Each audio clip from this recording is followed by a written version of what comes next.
ஓசன்னா ஹவுஸ் திருச்சபையில் ஏப்ரல் 2ஆம் தேதி 2021ஆம் ஆண்டு நடந்ததான புனித வெள்ளி ஆராதனையில் சபை விசுவாசிகளில் 7 பேர் கர்த்தருடைய வார்த்தையை பகிர்ந்து கொண்டார்கள்.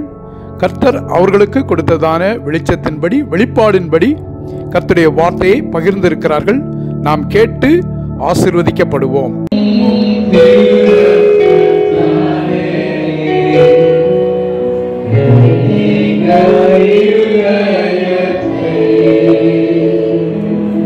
லூக்கா 22ஆம் அதிகாரம்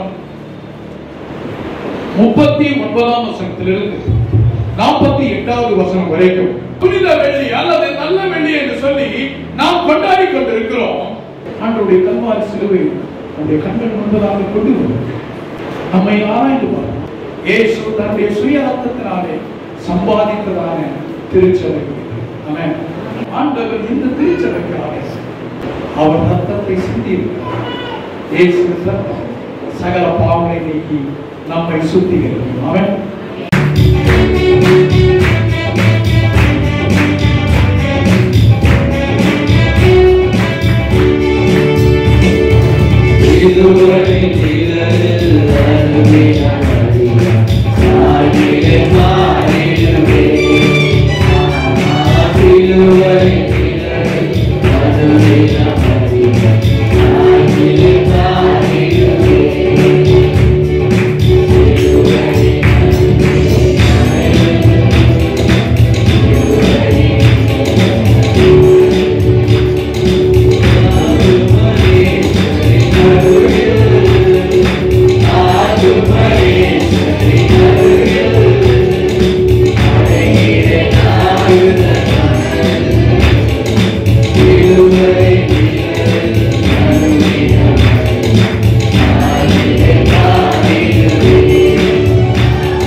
சகோதரர் எழில்ஜான் அவர்கள் கடந்து வருகிறார்கள். நாம் யாரும் கரங்களை தட்டி கர்த்தருடைய தேவனுடைய நாமத்திற்கு மகிமை உண்டாவதாக. இந்த நாளிலே கூட முதலாவது வார்த்தையை கொடுக்கும்படியாக கிருபை செய்த தேவனுக்கும் போதகருக்கும் நான் நன்றி செலுத்துகிறேன். அதற்கு ஆதாரமாய் நாம் எடுத்துக்கொள்கிற வேதாகம பகுதி லூக்கா எழுதின சுவிசேஷம் 23ஆம் அதிகாரம் 34ஆம் வசனம். அப்பொழுது இயேசு, பிதாவே இவர்களுக்கு மன்னியும், தாங்கள் செய்கிறது என்னதென்று அறியாமல் இருக்கிறார்களே. அல்லேலூயா, அல்லேலூயா. ஒரு மனுஷன் வார்த்தைகளை சொல்லலாம், அவன் எந்த சூழ்நிலையில இருந்து அந்த வார்த்தையை சொல்றான் அப்படின்றது ரொம்ப முக்கியமான ஒரு காரியம். அல்லேலூயா. இயேசு இந்த வார்த்தையை சொல்லும் போது அவர் இருக்கிறதான ஒரு சூழல் என்ன மாதிரியான ஒரு சூழல்? சிலுவையில ஆணி அடிக்கப்பட்டவராய், 2 கைகளிலும் ஆணி, கால்களிலும் ஆணி. எல்லா வலியை காட்டிலும் மனசு வலி தான் ரொம்ப அதிகம். ஆமென், ஆமென். 2 அடி கூட யாரையும் அடிச்சிடலாம், ஆனா மனசு வலி இருக்கு பாத்தீங்களா, அது ரொம்ப மனுஷனுக்கு சகிக்க முடியாத ஒன்று. அவர் யாரு அதிகமா நம்பிக்கொண்டிருந்தாரோ, யார் உலகத்துல அந்த ஏரியால நிறைய பேர் இருந்தாங்க, ஆனா 12 பேரை கர்த்தர் தேர்ந்தெடுத்தார் அந்த இடத்துல. ஆனா அந்த 12 பேருமே அவருக்கு விரோதமாய் அந்த இடத்துல இல்லாத போது தனிப்பட்ட நிலைமையில இருக்கிற மனுஷனுடைய வேதனை நாம் நினைத்து பார்க்க வேண்டும். அல்லேலூயா, அல்லேலூயா. கூடவே நம்ம காட்டி கொடுக்கிறான். இயேசுவின் மார்பிலே சாய்ந்திருந்த ஒருத்தன் எங்க போனானே தெரியல. உமக்காக ஜீவனை கொடுப்பேன் என்று சொன்ன பேதுரு அந்த இடத்துல இல்ல. அல்லேலூயா, அல்லேலூயா. எல்லாவற்றையும் சகித்தவராய் ஆண்டவராக இயேசு கிறிஸ்து என்ன பண்றார் அந்த இடத்துல? பிதா எதற்காக ஆண்டவர் இந்த உலகத்திற்கு அனுப்பினாரோ அந்த சித்தத்தை நிறைவேற்றும்படியாக தான் ஆண்டவர் அந்த இடத்துல இவர்களை மன்னியும் என்று சொன்னார். அல்லேலூயா, அல்லேலூயா. மன்னிப்பு என்பது, கிறிஸ்தவம் என்பது, ஒரு வீடு கட்டணும்னா அதுக்கு அடிப்படையான ஒரு காரியம் பேஸ்மெண்ட். அப்படிதானே? அந்த பேஸ்மெண்ட் சரியா இருந்தா அந்த வீடு சரியா இருக்கும். அப்ப கிறிஸ்தவம் என்பது மன்னிப்பு, அன்பு, அதன் மீது கட்டப்பட்ட ஒரு அமைப்பு தான். எத்தனை பேர் அதை விசுவாசிக்கிறீங்க? ஆமென். அது மன்னிப்பு. ஆண்டவராகிய இயேசு கிறிஸ்து அந்த இடத்துல முதலாவது நாம் பார்க்கும்போது மனுஷனுடைய காரியங்கள் நிறைய அதில் வெளிப்படுது. அந்த தேசாதிபதியினுடைய மனைவி சொல்றாங்க, ஆள் அனுப்பி சொல்றாங்க, அவர் எப்படியாச்சு காப்பாத்தினோம், அவர்கிட்ட ஒரு தப்புமே இல்ல, தேவதூதன் என்கிட்ட வந்து சொன்னான் அப்படின்ட்டு. அப்ப பிளாத்து அந்த இடத்துல என்ன பண்றாரு, இந்த மனுஷனை எப்படியாச்சும் விடுதலை விடுதலையாக்க வேண்டும் என்று பிளாத் அந்த இடத்துல எண்ணிக்கொண்டிருக்கிறார். ஆனா தேவனுடைய சித்தம் அவரை விடுதலை செய்வது அல்ல, மனிதர்கள் மீது வைத்த அந்த அன்பினாலே மனிதர்கள் மீது வைத்த அந்த அன்பை விலக பண்ணும்படியாய் பலியாய் ஒப்பு கொடுக்க வேண்டும் என்பதுதான் தேவனுடைய சித்தமாய் இருந்தது. அப்ப முதலாவது விடுதலை அந்த இடத்துல பிளாத் அப்படியே நினைக்கிறாரு, இவர் எப்படியாச்சும் நான் விடுதலை செஞ்சுக்கணும் அப்படின்னு நினைக்கிறாரு. ஆனா அப்படியே ஒரு வாய்ப்பு அந்த இடத்துல வருகிறது. பரபாசை அந்த இடத்துல பரபாசை நிக்க வைக்கிறாரு, இயேசுவை நிக்க வைக்கிறாரு. ரெண்டு பேர்ல உங்களுக்கு சாய்ஸ் உங்ககிட்டயே நான் கொடுத்துறேன். பிளாத்து மனசு என்ன தெரியுமா தோணுது, எப்படியாச்சு அவன் ஒரு கொலைகாரன் கொள்ளைக்காரன், அவனை பார்த்தா ஜனங்க விரும்ப மாட்டாங்க, இயேசுவை கண்டிப்பா விடுதலை செய்யணும்னு சொல்லுவாங்க. அப்படின்னா அந்த நாள் அப்படிப்பட்டதான நாள். இப்ப எப்படி நம்ம ஊர்லலாம் யார அரசியல்வாதியோட அந்த மாதிரி காரியங்களுக்கு பிறந்த நாள் இருக்கும்போது கைதிகளை விடுதலை செய்யறாங்க, அந்த காலத்துல அப்படிப்பட்டதான ஒரு முறை இருந்தது. ஆனா ஜனங்க சொன்னது என்ன, நீ பரபாசை விடுதலை செய்யும், இயேசுவை சிலுவையில் அறையும் என்று சொன்னார்கள். அல்லேலூயா அல்லேலூயா. அப்ப யார் பரபாஸ்? பரபாசை பற்றி நாம் வேதத்துல பார்க்கும்போது அவன் கொலைகாரன், கலவரக்காரன். அப்ப ஆண்டவர் அந்த இடத்துல என்ன பண்றாரு, பிதா நம்மை விடுதலை ஆக்கும்படியாய் அந்த பரபாசை என்ன பண்றாரு, விடுதலை செய்து இயேசுவை சிலுவையில் ஒப்பு கொடுக்கிறார். பரபாஸ் யாரு? நீங்களும் நானும் தான் பரபாஸ். ஆமென்.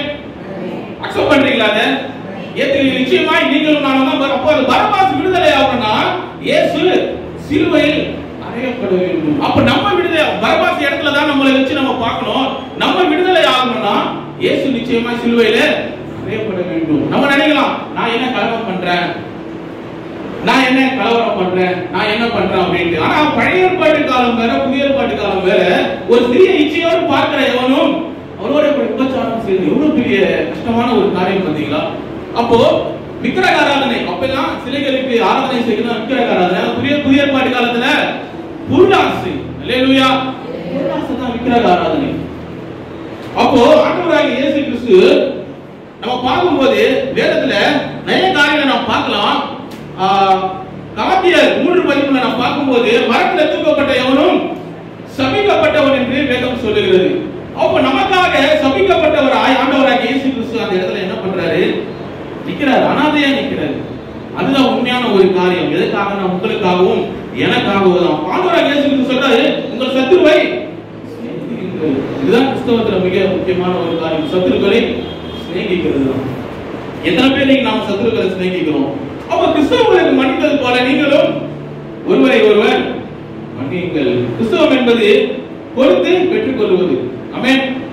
கொடுத்து பெற்றுக் கொள்வது. நம்ம கொடுத்தாதான் நமக்கு கிடைக்கும். நான் யாருக்கும் எதுவும் கொடுக்காம, இப்ப நான் கிதியோனுக்கு எதுவும் கொடுக்காம வேற யாரும் எனக்கு எதுவும் கொடுக்க மாட்டாங்க. நம்ம முதல்ல இறங்கி ஒரு காரியத்தை செய்யும் போதுதான் மற்றவங்க நமக்கு ஒரு காரியத்தை செய்வார்கள். அதுதான் நம்ம எதிர்பார்க்கிறோம். அதான் ஆண்டவர் சொல்றாரு, அப்பேற்பட்ட நான் இந்த உலகத்திற்கு அதிபதியா இருக்கிற நானே என்னுடைய சொந்த குமாரனை அனுப்பி உங்களுக்கு மன்னித்தது போல நீங்களும் ஒருவரை ஒருவர் மன்னியுங்கள் என்றார். அல்லேலூயா.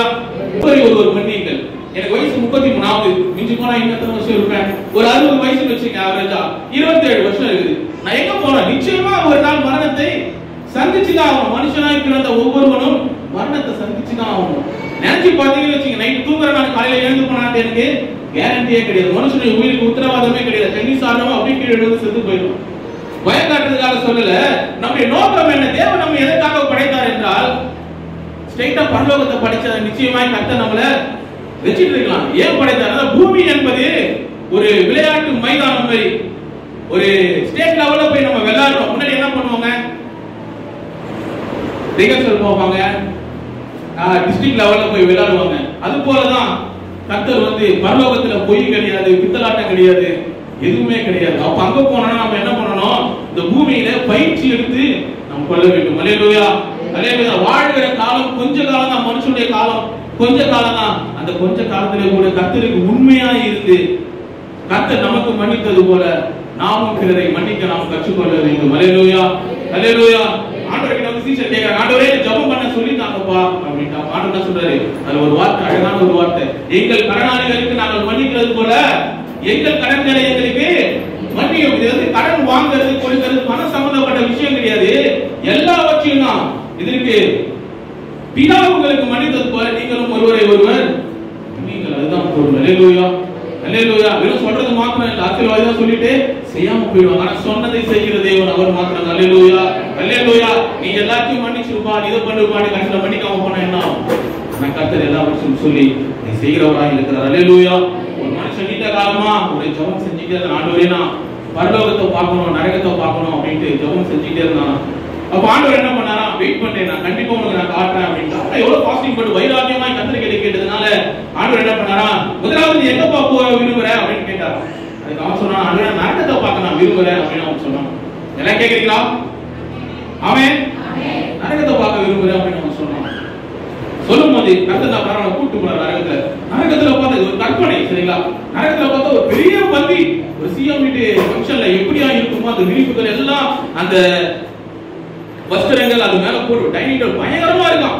அங்க இருக்கிற ஒவ்வொருத்தரும் என்ன பண்றாங்களா, அழகான என்ன உட்காந்துருக்காங்களா, ஒவ்வொருடைய கைகளிலும் இவ்வளவு பெரிய ஸ்பூன் கட்டிட்டு, பெரிய ஸ்பூன், அதாவது எங்கன்னா இங்க தொடங்கி இது வரைக்கும் நீட்டா வச்சு கட்டி வச்சிருந்தா எல்லாம் உட்காந்துருந்தாங்க. நல்ல ஆகாரம் வந்து அவ்வளோ எங்கேயுமே கிடைக்காத ஒரு ஆகாரம் இருக்குதான். ஆனா அவர்கள் கைகள் கட்டப்பட்டதுனால அவங்களால அந்த சாப்பாட்டை எடுத்து சாப்பிட முடியல. அப்ப இவன் கேட்டான், ஆண்டவர் என்ன ஆண்டவரே, இவங்களுக்கு முன்பதாக இவ்வளவு ஆசீர்வாதம் இருக்குது, இவ்வளவு சாப்பாடு இருக்குது, எல்லாரும் பசியா தான் இருக்கிறாங்க, ஆனா அவங்களால சாப்பிட முடியலையே அப்படின்னு சொல்லிட்டு, சரி ஆண்டவரே நான் பரலோகத்துக்கு போறேன், அங்க எப்படி இருக்கு பாக்குறேன், வாங்க போலாம் அப்படின்னு ஏசப்பா என்ன பண்ணாரா, சரி வாப்பா நான் பரலோகத்துக்கு போறேன், நான் கூட்டிட்டு போறேன் அப்படின்னு ஏசப்பா சொல்லிட்டு பரலோகத்துக்கு கூட்டிட்டு போனான். நரகத்துல என்ன பார்த்தானோ அதுதான் பரலோகத்துல இருந்துதான். அதே சேம், அதே டைனிங் டேபிள் போட்டு எல்லாரும் உட்காந்துதான், எல்லாரும் கைகளிலும் அது பெரிய பெரிய ஸ்பூன் கரண்டி மாதிரி கட்டி வச்சுட்டுதான். ஆனா அங்க இருந்தவங்க என்ன தெரியுமா பண்ணாலாம், அத அவங்களுக்கு பக்கத்துல இருந்து தள்ளி இவங்களுக்கு கொடுத்தாங்க, இவங்களுக்கு தள்ளி இவங்களுக்கு கொடுத்தாங்க, இவங்களோட தள்ளி பக்கத்துல இருக்கிறவங்களுக்கு ஊட்டினாங்களாம். நரகத்துல இருக்கிறவங்களுக்கு மனசு இல்ல. அல்லேலூயா. பரலோகத்துலதான் அன்பு இருக்கு. ஆமென்.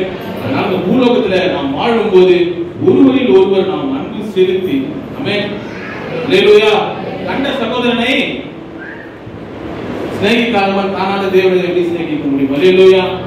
பக்கத்துல இருக்கிற என்னுடைய அண்ணனை என்னால நேசிக்க முடியல, பக்கத்துல இருக்கிற போதகரை என்னால நேசிக்க முடியல, பார்க்க கூடாத இறைவன். அல்லேலூயா. அவரை பார்த்தா நம்ம செத்து போயிடுவோம், அதுதான் உண்மை. அல்லேலூயா. அந்த இறைவனுடைய அவதாரமா இயேசு கிறிஸ்து இந்த உலகத்துல வந்தார். ஆமென். அல்லேலூயா. பழைய ஏற்பாட்டு காலத்துல ரொம்ப பாவம் இல்லையா? புதிய ஏற்பாட்டுல இருக்கிற நம்ம ஆண்டவராகிய இயேசு கிறிஸ்துவை நம்ம தரிசித்து இருக்கிறோம். அல்லேலூயா. ஆனா பார்க்கவே முடியாது, ஆண்டவரை பார்த்தா செத்து போயிடும். அல்லேலூயா. அப்படிப்பட்டதான ஆண்டவர் மனுஷனை மேல வச்சு அன்பினால என்ன பண்ணாரு, ஆண்டவராக இயேசு கிறிஸ்து நமக்கு பலியா ஒப்பு கொடுத்தார். அந்த டார்கெட் நமக்கு கொடுத்த அந்த டார்கெட் என்ன? பரலோகம் ஒண்ணுதான். அல்லேலூயா. அந்த பரலோகம் ஒண்ணுதான் நம்ம பார்க்கணும். நம்முடைய இலக்குலாம் என்ன? நம்ம பரலோகத்துக்கு போகணும், நரகத்துக்கு நம்ம போக கூடாது. அல்லேலூயா. அப்ப தேவை அன்பு, சந்தோஷம், இது எல்லாமே அந்த கிறிஸ்தவத்துக்குள்ள வரும்போது முதலாவது நமக்கு என்ன இருக்கணும்? அன்பு இருக்கணும். பெரிய பெரிய கூட்டங்கள் எல்லாம் நடக்கும், ஆனா எல்லாத்துக்கும் போலீஸ் பாதுகாப்பு ரொம்ப பயங்கரமா, இதெல்லாம் கலவரம் நடக்கும். கிறிஸ்தவ கூட்டத்துல ஒண்ணும் இருக்காது. அல்லேலூயா. ஏன்னா எல்லாருக்கும் இந்த உலகத்துக்கு எல்லாருக்குமே தெரியும் கிறிஸ்தவ நம்ம அன்பானவங்க. ஆமென். அல்லேலூயா. அல்லேலூயா. அதனால ஒருவரை ஒருவர் நாம நேசிப்போம், ஒருவரில் ஒருவர் நாம அன்பு கூர்ந்து, ஆண்டவராகிய தேவன் எப்படி நமக்கு மன்னித்தாரோ அதே போல நாமளும் வந்து எந்த ஒரு கசப்பை வைக்காதபடி அபசகுணமா பேசினானே நினைக்காதீங்க. பிராக்டிகலா நான் சொல்றேன், நானு எவ்வளவு காலம் நம்ம வாழ்ந்துட போறது உலகம் நம்ம பிக்ஸ் பண்றது, அது இவ்வளவு காலம் நம்ம வாழ்ந்துருவோம் அப்படின்ட்டு அப்படிலாம் இருக்கிற காலத்தை தேவனுக்காக நாம் செலவு செய்து டார்கெட்டை நாம் அச்சீவ் பண்ணி ராஜாதி ராஜாவோடு கூட நாம் கடந்து போறோம். அல்லேலூயா. நம்ம மாத்திரம் இல்லாம நமக்கு கூட இருக்கிறவங்களே நாம் அழைத்து கொண்டு போகிறவர்களாய் நாம் இருக்க வேண்டும். அல்லேலூயா. கூட இருக்கிறவங்க சொல்லணும் நம்ம சாட்சி, நம்ம சொல்லக்கூடாது, கூட இருக்கிறவங்க சொல்லணும் அந்த சாட்சி. ரொம்ப நல்ல இருப்பான், இவர் யார் எது பண்ணாலும் ஒரு பெரிய விஷயமா எடுத்துக்கவே மாட்டாரு. அல்லேலூயா. அப்படிப்பட்டதான ஒரு வாழ்க்கையை நம்ம வாழ்ந்து தேவனுக்காக நாம் வாழ்ந்து அவருடைய சன்னிதானத்துக்கு நம்ம கடந்து போகிற ஒரு கிருபையை தேவன் நமக்கு கொடுக்கணும். அல்லேலூயா. இந்த நேரத்துல கூட மன்னிக்க கூடாதபடிக்கு ஏதாவது காரியங்கள் வாழ்க்கையில இருக்குமே என்றால் எல்லோரும் இந்த ஒரு நிமிஷம் மாத்திரம் நம்ம சீரியஸா எடுத்துக்கிறேன். ஆண்டவரே, நான் எவ்வளவு காரியங்கள் மறைவாய் நான் செஞ்சிருக்கேன், ஆனா வேதம் சொல்லுங்க அவருக்கு மறைவாய் ஒன்றுமே இல்லை. அல்லேலூயா. சகலமும் ஒரு பார்வைக்கு வெளியரங்கமாய் நிர்வாணமாயும் இருக்கிறது வேதம் சொல்லுகிறது. கர்த்தர் நம்முடைய இருதயத்தை பார்த்து கொண்டிருக்கிறார். நம்ம பிறருடைய தப்பிதங்களை நாம் மன்னிக்கும் போதுதான் கர்த்தர் நம்முடைய தப்பிதங்களை நமக்கு மன்னிப்பார். சொல்லுங்க உங்க வாயில திறந்து கூட யாருக்கு விரோதமாய் பாவம் செய்தீங்களோ ஒரே கசப்பா தான் இருக்கும், வைராக்கியமா தான் இருக்கும். நான் செத்தாலும் அவன் வீட்டு வாசல்ல நானே காலை எடுத்து வைக்க மாட்டேன்னு கூட சில பேருக்கு நாம சொல்லியிருப்போம். ஆனா கர்த்தர் அதை விரும்புகிறது. முன்மாதிரியாய் வாழ்ந்து காட்டிய ஆண்டவராக இயேசு கிறிஸ்து நாளிலே கூட பிறருடைய குற்றங்களை நாம் மன்னித்து, நாம் செய்த பாவங்களை நாம் மன்னிப்பு கேட்டு, ஆண்டவரே நீங்க மன்னிங்கப்பா, இயேசுவின் நாமத்தில் பிதாவே. அல்லேலூயா. இயேசுவே என் தெய்வமே. நல்ல வார்த்தையை கேட்டோம். இயேசு சொன்னது மாத்திரம் அல்ல, தன்னுடைய வாழ்க்கையில் அதை செய்தார். ஆமென். அவர் சொல்லுகிற தெய்வம் அல்ல, அவர் செய்து காட்டியதான தெய்வம். மன்னிக்க முடியாத சூழ்நிலையில் இயேசு மன்னித்தார். ஆமென். இதுல பியூட்டி என்னன்னா, ஒருத்தர் வந்து நம்மிடத்துல மன்னிப்பு கேட்டா மன்னிப்பு கொடுக்கும். உண்மைதானே? சந்தேகம்ல மன்னிப்பு கேட்டா கூட நாம மன்னிக்க மாட்டோம். நீ எவ்வளவு பெரிய துரோகி தெரியுமா, நீ எவ்வளவு பெரிய ஆள் தெரியுமா, நீ செய்த காரியம் என்ன தெரியுமா, உன்னெல்லாம் நான் மன்னிக்க முடியாது என்று சொல்லி நாம சில வேளைகளில் இருந்து விடுவோம். ஆனால் இயேசுவோ மன்னிப்பு கேட்காமலே தானாக முன் வந்து தன்னை அடித்தவர்களை, தன்னை காயப்படுத்தியவர்களை, தன்னை காரி துப்பியவர்களை, தன்னை காட்டிக் கொடுத்தவர்களை, தன்னை மறுதலித்தவர்களை, தன்னை அவதூறாய் பேசினவர்களை இயேசு மனமு வந்து மன்னித்தார். நீங்கள் மற்றவர்களை மன்னிக்க ஆயத்தமாக இருக்கிறீர்களா? இயேசுவுக்கு நிகரான அன்பு எந்த அன்புமே கிடையாது. ஆமென். உங்கள் உறவுகளை சீர்படுத்த, தப்பு செய்தவர்களை தவறே செய்யாத இயேசு மன்னித்தார். ஆமென். எழுதிச்சாலைக்கு இன்னொரு கைத்தட்டத்தை கொடுத்தலாமா? நன்றாக பேசுகிறா. அடுத்ததாக இரண்டாவது வார்த்தை நாம் கேட்க இருக்கிறோம். இரண்டாவது இயேசு சொன்னதான வார்த்தை, இன்றைக்கு நீ என்னுடனே கூட பரதீசில் இருப்பாய் என்று இயேசு சொன்னார். இந்த வார்த்தை கொடுப்பதற்காக சகோதரி ஸ்டெல்லா அவர்கள் வருகிறார்கள். நான் கரங்களை தட்டி நாம் வரவேற்கிறோம். கர்த்தருடைய பரிசுத்த நாமத்துக்கு ஸ்தோத்திரம். நம்ம யாரும் கண்களை மூடி ஜெபம் பண்ணுவோம். மகா பரிசுத்தமுள்ள எங்கள் நல்ல தகப்பனே, அருமையான புனிதர்களை நாங்கள் கொடுத்ததற்காக உங்களுக்கு நாங்கள் நன்றி செலுத்துகிறோம். அப்பா, நீர் வந்து உங்களுடைய ஒரே குமாரனை எங்களுக்காக சிலுவையின் வழியாக தந்தீரே. எங்கள் பாவங்களுக்காக, எங்கள் மேல் அன்பு வைப்பதற்காக, எங்களை மீட்பதற்காக, எங்கள் வீடுகளுக்காக தகப்பனே, உங்களுடைய குமாரனை எங்களுக்காக சிலுவையின் வழியாக தந்தீரே.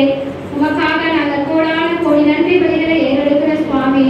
இந்த வேலையை தகப்பனே, உண்மை நோக்கி நாங்கள் அமர்ந்து ஒவ்வொரு பிள்ளைகளுடைய கருத்துல ஒப்புப்படுத்துகிறோம். ஆண்டவரே, நீர் கொடுத்த இந்த 7 வார்த்தைக்காக உமக்கு நாங்கள் நன்றி செலுத்துகிறோம். அப்பா, இதோ இங்க வந்தவர்கள் வந்த வண்ணமா ஒவ்வொரு போவாத படிக்க உடைய பிரசனத்தை உணர்ந்து கொள்ள நீர் கிருபை இறங்கி பாராட்டும்படியா நாங்கள் ஜெபிக்கிறோம். ஆண்டவரே தகப்பனே, இந்த அடியாரை உங்களுடைய வார்த்தை பேசப்படிய கிருபைக்காக உமக்கு நாங்கள் நன்றி செலுத்துகிறோம் ஐயா. ஹல்லேலூயா. சுவிசேஷம் 23ஆம் அதிகாரம் 43ஆம் வசனம் எல்லாரும் எடுத்துக்கொள்வோம்.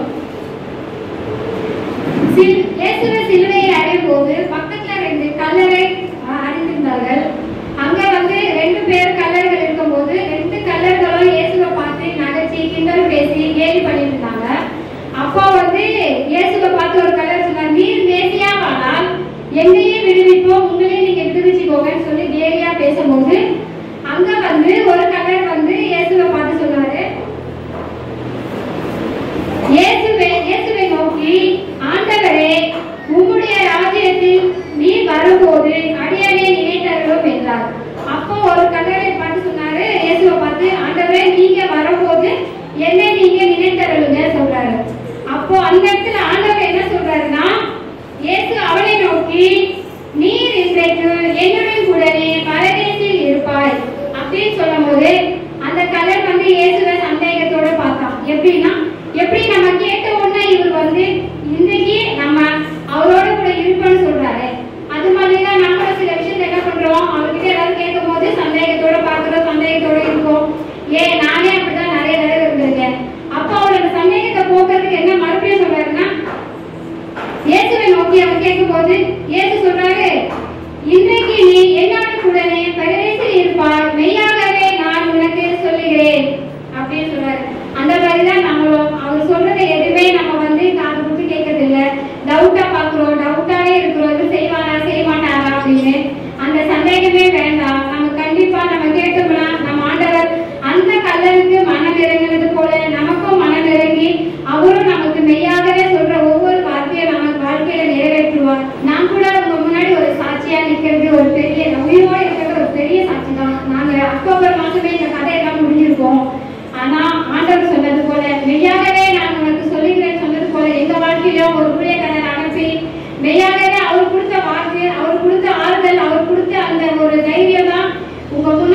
இந்த குட் ஃப்ரைடே அன்னைக்கு நான் உயிரோட இருக்கேன், எங்க குடும்பத்தோட உயிரோட இருக்கேன்னா ஆண்டவர் அன்னைக்கு எனக்கு கொடுத்த அந்த மெய்யான ஒரு வார்த்தை தான்.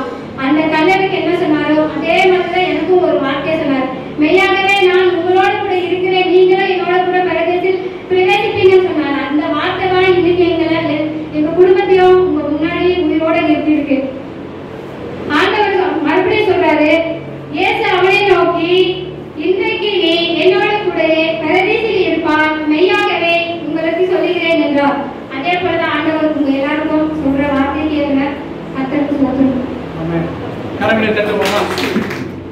கல்வாரி சிலுவையிலே தொங்கிக் கொண்டிருந்த பொழுது அவர் சொன்னதான இரண்டாவது வார்த்தை, அது முந்தின வார்த்தை பாருங்க. லூக்கா 23ஆம் அதிகாரம் 42ஆம் வசனம். அந்த கள்ளன் இயேசுவை நோக்கி, ஆண்டவரே, நீர் உம்முடைய ராஜ்யத்தில் வரும்போது அடியேனை நினைத்து. அவன் என்ன கேட்டான்? ஆண்டவரை என்ன கொஞ்சம் நினைச்சுக்கீங்க. ஆண்டவர் சொல்றாரு, நான் உங்க நினைவாகவே இருக்கிறேன். அல்லேலூயா. கேட்கிறதான ஒவ்வொருவரையும் பார்த்து தேவன் சொல்லுகிறதான ஒரு காரியம் என்ன தெரியுமா? உங்கள் நினைவாகவே நான் இருக்கிறேன். அல்லேலூயா. உங்களுக்காக ஜீவனையே கொடுத்து விட்டேன், உங்களை நான் நினைக்க மாட்டேன், அதை என்னுடைய உள்ள கையிலே வரைந்து. ஆமென்.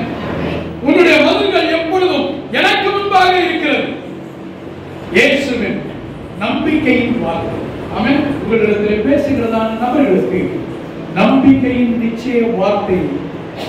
இயேசு சிலுவையிலே சொன்னதான இரண்டாவது வார்த்தை, இன்றைக்கு நீ என்னுடனே கூட பரதீசில் இருப்பாய். ஆமென். மூன்றாவது வார்த்தை சகோதரர் பிரகாஷ் அவர்கள் கொண்டு வருகிறார்கள். நாம் கரங்களை தட்டி அவரை நாம் வரவேற்கிறோம்.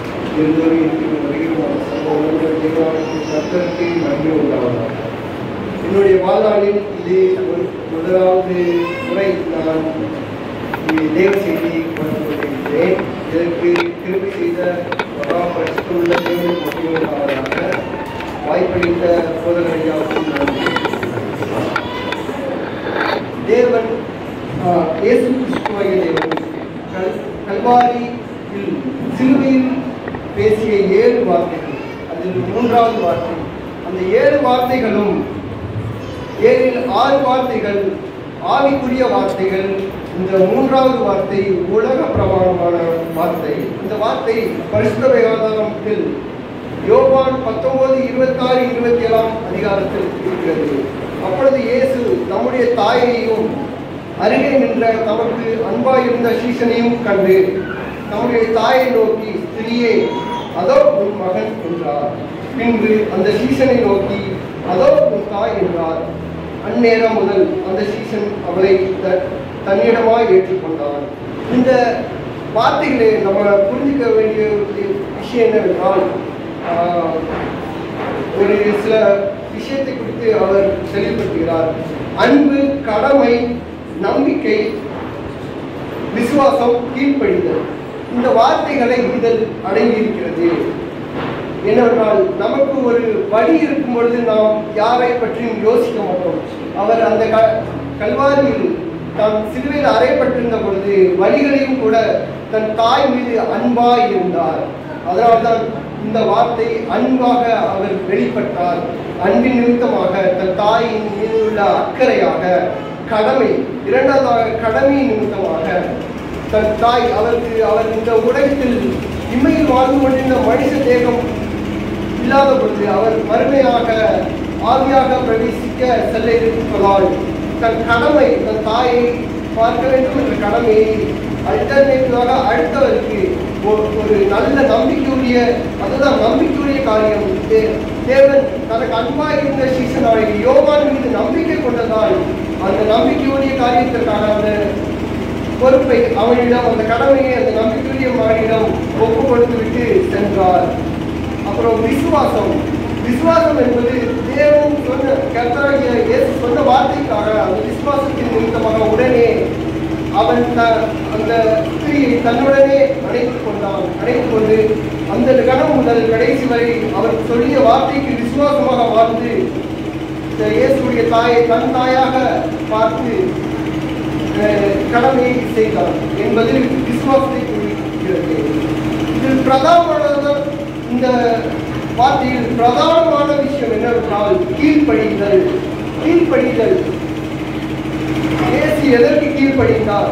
நியாயப்பிரமாண புத்தகத்தில் தேவனாகிய பிதா நமக்கு எழுதி கொடுக்கப்பட்ட 10 கட்டளைகளில் 5வது கட்டளையான உன் தகப்பனின் தாயும் கனம் பண்ணு என்ற வார்த்தையின் நிமித்தமாக இயேசுவும் அந்த நிமித்தமாக தன் கனப்படுத்த வேண்டும், தன் தாயை கனப்படுத்த வேண்டும், பார்த்து கொள்ள வேண்டும்ங்கிற காரியத்துக்காக இன்னொருத்தரை பொறுப்போட ஒப்பு கொடுத்தது போல காரியம்தான் அந்த கீழ்ப்படிதல். நியாயப்பிரமாண புத்தகத்தோட 10 கட்டளைகளில் அந்த கட்டளைகளுக்கு 5வது கட்டளைக்கு கீழ்ப்படியும் விதமாக தேவனுக்காக இயேசு இதை செய்தார் என்பது நமது பிரதானமான விஷயம். அப்பொழுது யோவானை தனக்கு அன்பான சீசன் என்று ஏன் கூறினார் என்பதை குறித்தும் சிலர் பார்ப்போம். ஏனென்றால் கல்வாரி வரைக்கும் வேறு எல்லா சீசர்களும் ஓடிவிட்டார்கள்.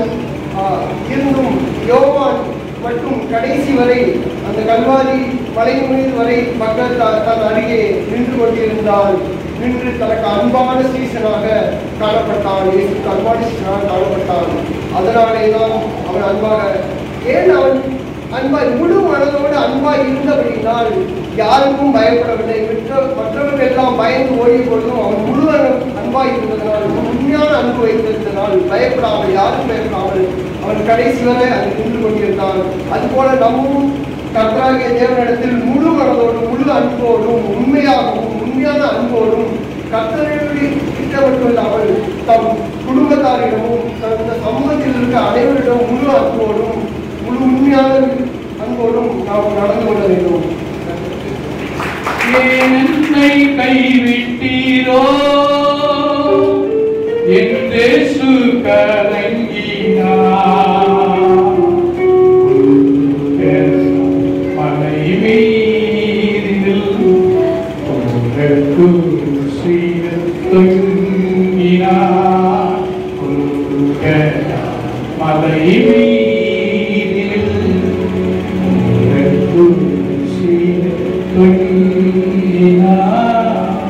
நன்றாக கர்த்தருடைய வசனத்தை அவர் தியானித்தார். இயேசு சொன்னதான 3வது வார்த்தை தனக்கு அன்பாய் இருந்ததான சீஷனை பார்த்து, தனக்கு தன்னை நேசித்ததான தாயை பார்த்து இயேசு சொன்னதான வார்த்தை ஸ்திரீயே அதோ. இயேசு தன்னுடைய கடமைகளை சரியாக செய்தார். உங்கள் கடமைகளை ஏற்றுக்கொள்ளுங்கள். ஒரு காரியத்தை உங்களுக்கு சொல்லிக் கொடுங்க. நீங்க ஆண்டவரை ரொம்ப நேசிச்சீங்கன்னு வச்சுக்கோங்க, ஆண்டவர் உங்களுக்கு அதிகமான பொறுப்புகளை கொடுக்கிறார். ஆமென். ஏன் ஆண்டவர் அதிகமான பொறுப்புகளை கொடுக்கிறார்? தேவன் உங்களை ரொம்ப நேசிக்கிறார்னு அர்த்தம். இந்த யோவான் இயேசுவின் மார்பிலை சாய்த்து கொண்டிருந்ததான ஒரு நபர். அன்புள்ள நபருக்கு ஆசீர்வாதங்கள் அதிகம்.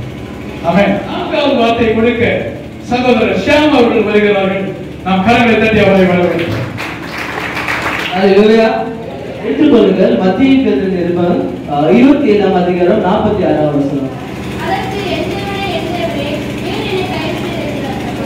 ஓகே, சோ அந்த நேரத்துல இது எப்போ நடக்குதுன்னா கொல்கத்தா மலையில நடக்குது. ஓகேங்களா?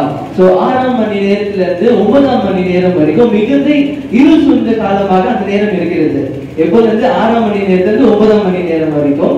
9ஆம் மணி நேரத்துல ஆண்டவராகிய இரட்சகராகிய இயேசு கிறிஸ்து மிகுந்த சத்தம் எடுத்து சொல்கிறார், ஏலி ஏலி லாமா சபக்தானி.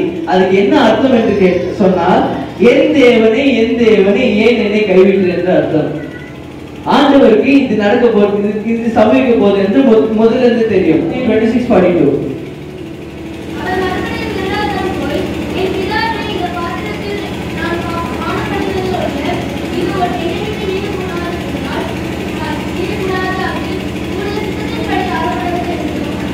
அவர் சொல்லுகிறார், இந்த பாத்திரம் என்கிட்ட கடந்து போகணுமானால் உங்க சித்தம் என்றால் அது கடந்து போகப்படும்.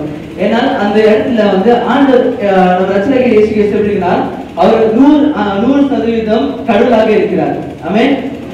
ஆமென். அதே நேரத்தில் அவர் 100% மனிதனாகவும் இருக்கிறார். மனிதனாக பிறந்திருக்கிறார் இந்த உலகத்துல. சோ ஒரு மனுஷனுக்கு இருக்க எல்லா சுவாபங்களும் எல்லா எமோஷன்ஸும் அவருக்கு அந்த நேரத்துல இருந்திருக்கும். சோ இந்த ஒரு இப்படி ஒரு நான் சாக போறேன்னு தெரிந்தவர் ஒரு மனசுல வந்து ஒரு கஷ்டம் இருந்திருக்கும்ல. அந்த கஷ்டத்துல இருக்கும்போது அந்த 9ஆம் மணி நேரத்துல சொல்கிறார், என் தேவனே ஏன் என்னை கைவிட்டீர் என்று. இது வசனத்தை நான் வந்து வீட்டுல இதுக்காக தான் எடுத்து தியானிக்கும் போது எனக்கு ஒரு கேள்வி வந்தது, எதற்காக ஆண்டவர் வந்து இயேசு கிறிஸ்துவை கைவிட்டார் என்று. எல்லாருக்கும் அந்த சந்தேகம் இருக்குது. யாருக்கு அந்த சந்தேகம் இருக்குது? எதற்காக ஆண்டவர் இயேசு கிறிஸ்துவை கைவிட்டார்? யாருக்கு அந்த சந்தேகம் இல்லையா? படிக்கும் போது எனக்கு வந்துச்சுங்க. ஓகே, சோ நான் அப்படி தியானிக்கும் போது அப்ப எனக்கு தோணுது. அப்போ அதை வச்சு நான் மெடிடேட் பண்ணேன், எதுக்காக வந்து ஆண்டவர் இயேசு கிறிஸ்துவை கைவிட்டார் அந்த நேரத்துல. 2 கொரிந்தியர் 5:21, 2 Corinthians 5:21.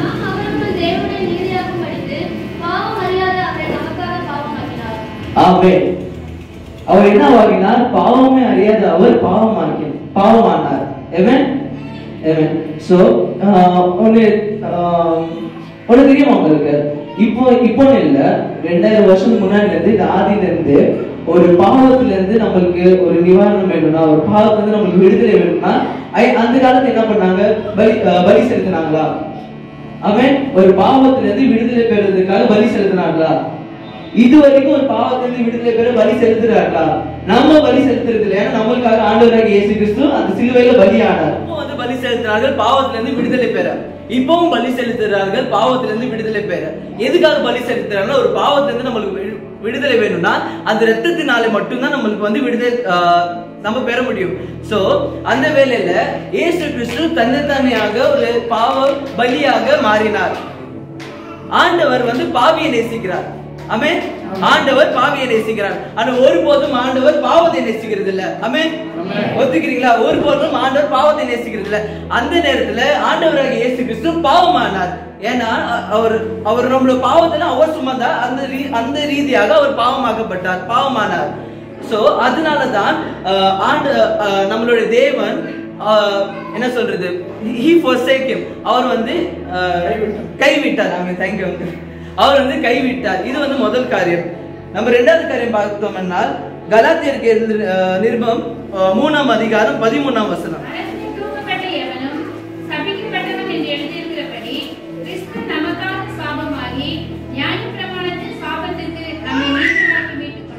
ஆமென். இந்த இடத்துல இந்த வசனத்துல என்ன சொல்லுதுன்னா, கிறிஸ்து நமக்காக சாபமாக்கப்பட்டார், சாபமானார். எதனால சாபமானார்? ஆதி நம்ம படிச்சிருக்கோம், எல்லாருக்கும் தெரியல ஆதாம் ஏவாள் பத்தி தெரியல. ஆதாம் ஏவாள் பத்தி ஹல்லேலூயா. நான் பேசுறது புரியுதால ரொம்ப வேகமா பேசுறேன். புரியுதுல்ல? ஓகே. சோ ஆதியில ஆதாம் ஏவாள் மூலமா காரணமாக நமக்குள்ள அந்த சாபம் வந்துச்சா? ஆண்டவர் வந்து சபித்தார் அவங்க 2 பேரும். என்னன்னா, ஸ்திரீக்கு வந்து கர்ப்பமாகும் போது டெலிவரி பெயின் வருது. அதே மாதிரி ஆதாமுக்கு வந்து என்ன சாபம்னா, அவங்க வந்து வேர்வை சிந்தி தான் வந்து இந்த உலகத்துல வாழ்வாங்க. அவங்க கடைசி வரைக்கும் அவங்க சாவர வரைக்கும் அவங்க வேர்வை சிந்துவாங்க, கஷ்டப்படுவாங்க என்று நம்ம படிக்கிறோம். சோ இந்த நேரத்துல வந்து என்ன சொல்றது, the Christ redeemed us from the curse for us, for it is written. ஓகேவா? நம்மளோட சாபத்தை, ஹல்லேலூயா, நம்மளோட சாபத்தை அவர் சுமந்தார். அந்த ஒரு காரணமாக தேவன் வந்து ஆண்டவராகி இயேசு கிறிஸ்துவை கைவிட்டார். இது வந்து ரெண்டாவது காரியம். 2வது காரியம் என்ன சொல்லுன்னா, நம்மளோட சாபத்தை அவர் சுமந்தனால ஆண்டவராகி தேவன் வந்து அவரை கைவிட்டார்.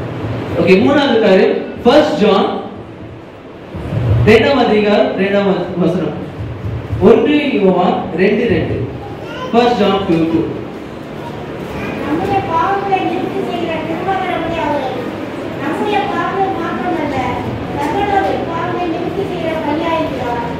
ஆமென். அது ஃபர்ஸ்ட் இது திருப்பி படிங்க. நம்முடைய பாவங்களை நிவர்த்தி செய்கிற கிருபாதார பலி அவரே. ஓகே, கிருபாதார பலி அவரே. இங்கிலீஷ்ல வந்து இன்னும் சூப்பரா சொல்லிருக்கு ESV வெர்ஷன்ல, he is the propitiation for our sin. என்ன சொல்றேன்னா, he is the propitiation for our sin. அந்த propitiation வார்த்தைக்கு என்ன அர்த்தம் என்றால் சாந்தப்படுத்துதல். ஆமென். ஆமென். அது எதை சாந்தப்படுத்துதல் என்றால், தேவனோட கோபத்திலிருந்து நம்மளை சாந்தப்படுத்துதல். ஆமென். இந்த வசனம் இப்படியாக சொல்கிறது, propitiation is the appeasement of wrath of God's holy anger. என்ன சொல்றாங்கன்னா, தேவனோட கோபத்திலிருந்து நம்மளை சாந்தப்படுத்துதல், அந்த காரியம் தான் propitiation, கிருபாதார பலி. ஆமென். புரியுதா? ஹalleluya. சோ மூணாவது காரியம் எதனால வந்து ஆண்டவர் வந்து அவரை கைவிட்டார் என்றால் அவர் வந்து அந்த நேரத்தில் கிருபாதார பலியாக தன்னை தானே ஒப்பு கொடுத்தார். எதுக்காக அவர் கிருபாதார பலியாக ஒப்பு கொடுக்கணும்னா நம்மளோட பாவத்தை நம்மளோட சாபத்தின் நிமித்தம் தேவனுக்கு நம்ம மேல இருக்க கோபத்தின் நிமித்தம் நம்மளை அதிலிருந்து விடுதலை பெறதுக்காக அவர் தன்னை தானே கிருபாதார பலியாக ஒப்புக்கொண்டார். நம்ம பழைய பாட்டுல பார்த்தோம்னா நோவாவோட காலத்துல வந்து பார்த்தோம்னா தேவன் வந்து நோவாவிட ஒரு ஒப்பந்தம் செய்கிறார். என்னன்னா இந்நிமித்தம் நான் வந்து ஜலத்தினால இந்த மனிதரை அழிக்க மாட்டேன் என்று சொல்கிறார். அந்த நேரத்தில் எதனால தேவன் வந்து அழித்தார் என்றால் அவர் கோபமானார். அந்த நாட்கள்ல பாவம் ரொம்ப பெருகி இருந்தது. எப்படி சொல்றது, கொள்ளை கற்பழிப்பு அப்பயும் இருந்தது. ஓரினை சேர்க்கைகள் அதுவும் அந்த பாவம் இருந்தது. அவங்க என்ன பண்ணா தள்ளப்பட்ட தேவதூதன் மூலமாக இச்சகம் கொண்டு ராஷ்டிரம் பிறந்தாங்க. அதுவும் ஒரு பாவமான காரியம் தான். அந்த பாவமான காரியமே இருந்தனால இந்த உலகம் எனக்கு தேவையில்லை, இந்த பூமி எனக்கு தேவையில்லை என்று என்ன பண்றார், அப்போ இருந்த எல்லாருமே வந்து அவர் அழிக்கிறார் ஜலத்தினால. வெறும் ஒரு குடும்பம் மட்டும்தான் என்ன சொல்றது காப்பாற்றப்படுற. யாரோட குடும்பம்னா நோவாவோட குடும்பம். அதுக்கப்புறமும் திருப்பியும் வந்து நாட்கள் வர வர திருப்பியும் வந்து உலகத்துல பாவம் பெருகுது. ஒத்துக்கிறீங்களா? அதுக்கப்புறம் பாவம் பெருகுச்சா? ஆனா வந்து ஆண்டவர் வந்து நோவா கூட ஒப்பந்தம் செய்த நிமித்தம் அவர் வந்து இந்த உலகத்தை அழிக்கிறார். ஆனா அந்த நான் நினைக்கிறேன் அதுக்கப்புறமும் கூட அவர் கோபமாக இருந்திருக்கார் உலகத்தை பார்த்து.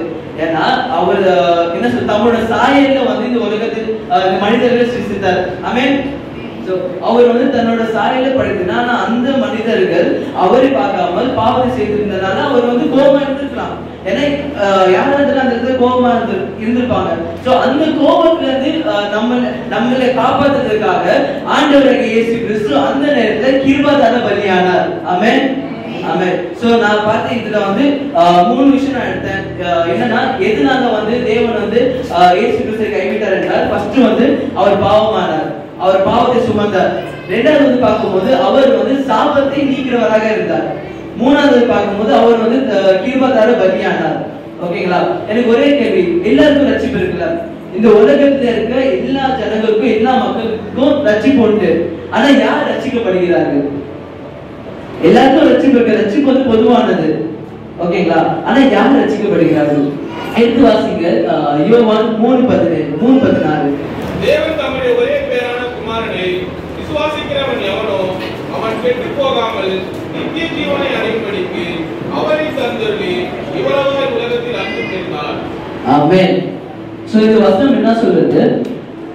தன்னோட ஒரே பேரான குமாரை நம்மளுக்கு கொடுத்திருக்காரு. யாரை வந்து அவரை நம்பியிருக்கிறார்களோ அவர்கள் மட்டும் தான் ரட்சிக்கப்படுவார்கள். ஒத்துக்கிறீங்களா? யாரு வந்து ஆண்டவராகிய இயேசு கிறிஸ்து தான் மெய்யான தேவன். அவர் எனக்காக இந்த பூமிக்கு வந்து என்னோட பாவத்தை அவர் சுமந்தார், என்னை சாபத்தை நீக்கினார். என்னோட தேவனுக்கு ஏன் மேல இருக்க கோபத்தை அணைக்கிறதுக்காக கிருபாதார பலியானார். யார் இதை வந்து ஒத்துக்கிறாங்களோ, யார் வந்து இதை நம்புறாங்களோ அவங்களே ரட்சிக்கப்படுவார்கள். ஆமென். சின்ன குட்டிக்காக சொல்றேன். என்னன்னா ஓகே, ஒரு பிரிட்ஜ் மாஸ்டர் ஒருத்தவங்க இருக்காங்க. புரியுதா? ஒரு பிரிட்ஜ் மாஸ்டர் ஒருத்தவங்க இருக்காங்க. அந்த பிரிட்ஜ் மாஸ்டரோட பேர் வந்து டேவிட். அவங்க பேரு.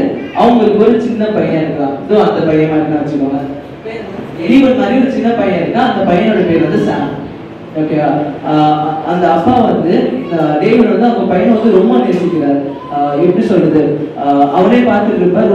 அவர் ரொம்ப நேசித்தார். அந்த உலகத்துல அவனை விட வந்து அவருக்கு வந்து நேசிப்பதுக்கு யாருமே கிடையாது. அவங்க ஒரு பையன், அந்த அப்பா மட்டும்தான். நம்மளுக்கே வந்து நம்மளோட பசங்க ரொம்ப பிடிக்கும்ல, யாருக்கும் அவரோட பசங்க பிடிக்காம இருக்காது, ரொம்ப பிடிக்கும். ஸோ அந்த மாதிரி டேவிடும் அவரோட பையனை வந்து ரொம்ப நேசித்தார்.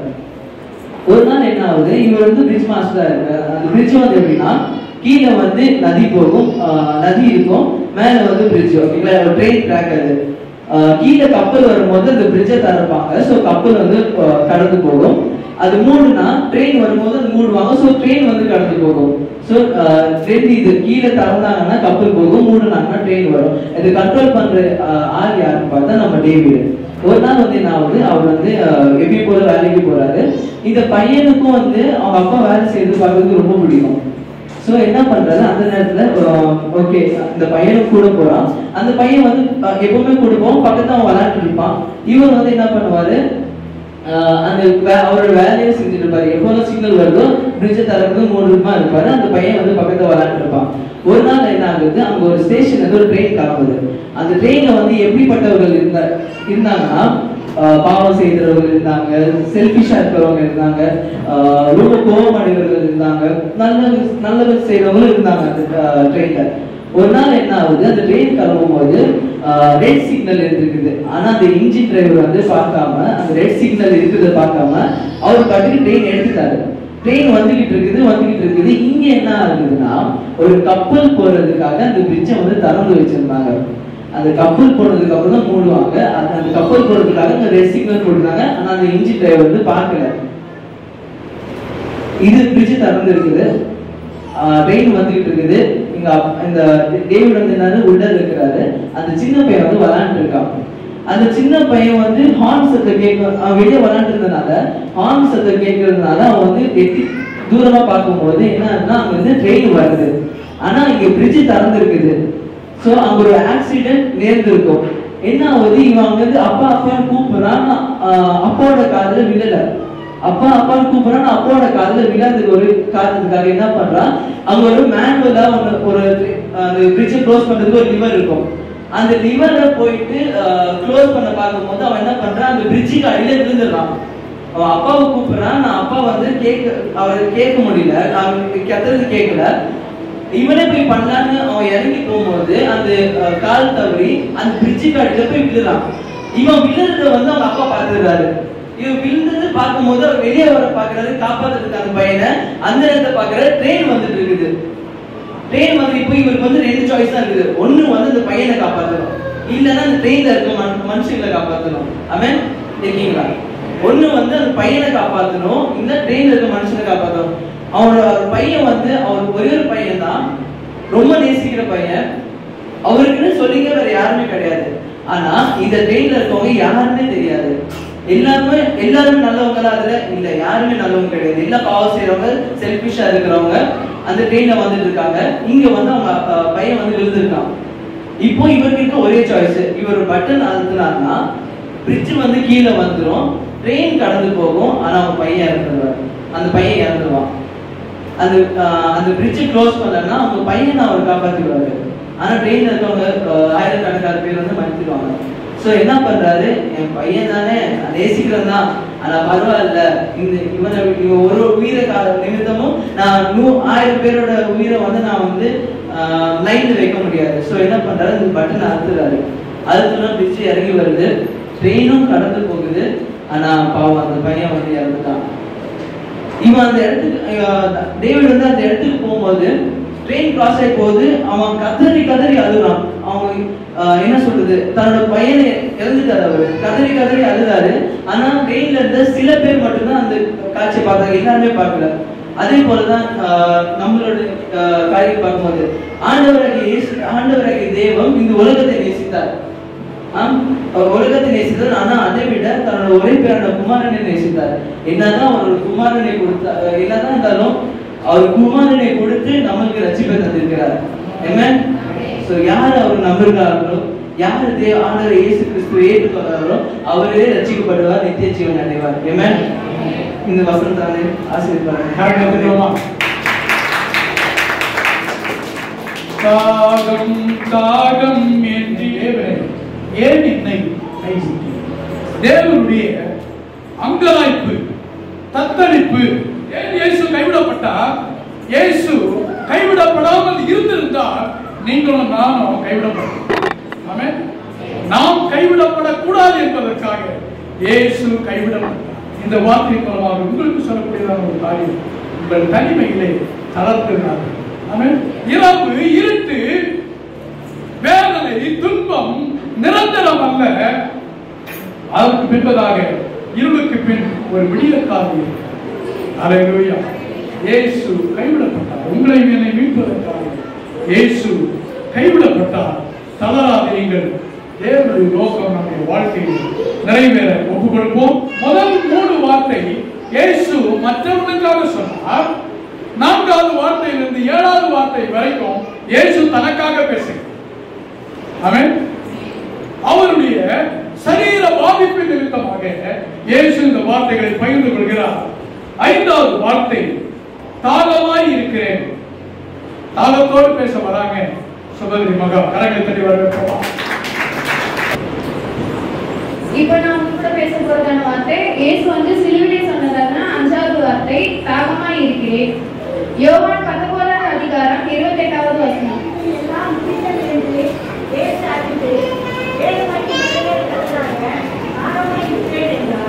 ஆமென். இங்க பாத்தீங்கன்னா இயேசுப்பா வந்து 2 விதமா தாகமா இருக்கிறேன்னு சொல்றாரு. அது வந்து 2 விதமான தாகத்தை குறிச்சு பேசுறாரு. ஒண்ணு பாத்தீங்கன்னா மாம்சத்தின் தாகம். அதாவது பாத்தீங்கன்னா இயேசுப்பா வந்து அடிக்கப்படுறது எல்லாமே பாத்தீங்கன்னா ஆஃபோன்ல இருந்து நடந்துட்டு இருக்கு. கிட்டத்தட்ட ஒரு 6 மணி நேரமா அவர் வந்து எல்லா டார்ச்சரும் அனுபவிச்சுட்டு இருக்காரு. அந்த மாதிரி ஒரு சூழ்நிலையில வந்துட்டு அவர் மாம்சத்தினால வந்து ரொம்ப காயப்பட்டு வேதனையில வந்து ரொம்ப தாகமா இருக்கேன் அப்படின்னு சொல்றாரு.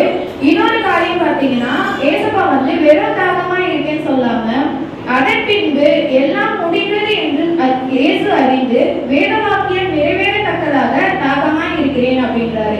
இங்க பாத்தீங்கன்னா ஏசப்பா வந்து எல்லாம் முடிந்தது அப்படின்றத அறிஞ்சு வேத வாக்கியம் நிறைவேறத்தக்கதாக தாகமா இருக்கிறேன் அப்படின்றாரு. சங்கீதம் 22வது அதிகாரம் 18வது வசனத்தை நம்ம பார்த்தோம்னா அங்க வந்து சொல்லியிருப்பாங்க. அதே வார்த்தை வந்து யோவான் 19:24 இருக்கும். வஸ்திரத்தை பங்கு போடுறதுக்காக இயேசுவோட வஸ்திரத்தை வந்து பங்கு போடுறதுக்காக சீட்டு போடுவாங்க எல்லாரும். அது எல்லாமே வந்து ஆண்டவருடைய சித்தத்தின் படியே பழைய ஏற்பாடுல பாத்தீங்கன்னா இயேசுவா பிறக்கிறதுக்கு முன்னாடி எல்லாமே சொல்லியிருப்பாங்க. அவர் வர்றதுக்கு முன்னாடி எல்லாமே நடந்த காரியங்கள் தான். பிதாவுடைய சித்தம் நிறைவேறத்தக்கதாக தான் எல்லாமே வந்து இங்க நடந்திருக்கு. பிதா முன்னாடியே சொல்லியிருப்பாரு, இந்த மாதிரி எல்லாம் நடக்கும், நீ பாடுபடுவ, சிலுவையில எல்லா காரியங்களும் நடக்கும். அப்போ வந்து உன்னுடைய வஸ்திரத்தை வந்து சீட்டு போடுவாங்க. சீட்டு போட்டு யாருக்கு வேணும்ன்றது வந்து பங்கு போடுவாங்க அப்படின்றத சொல்லுவாரு. அதுபடியே வந்து நடந்திருக்கும். சங்கீதம் 69வது அதிகாரத்திலேயே பாத்தீங்கன்னா அதுலயே சொல்லியிருப்பாங்க. ஏசுப்பா வந்து தாகமா இருக்கேன் அப்படின்னு கேட்கும் போது குடிக்கிறதுக்கு வந்து கசப்பான தண்ணீரை வந்து கொடுத்திருப்பாங்க. யோவான் 19:29வது வசனம் யாராச்சும் ஒருத்தர் வாசிக்கலாம்.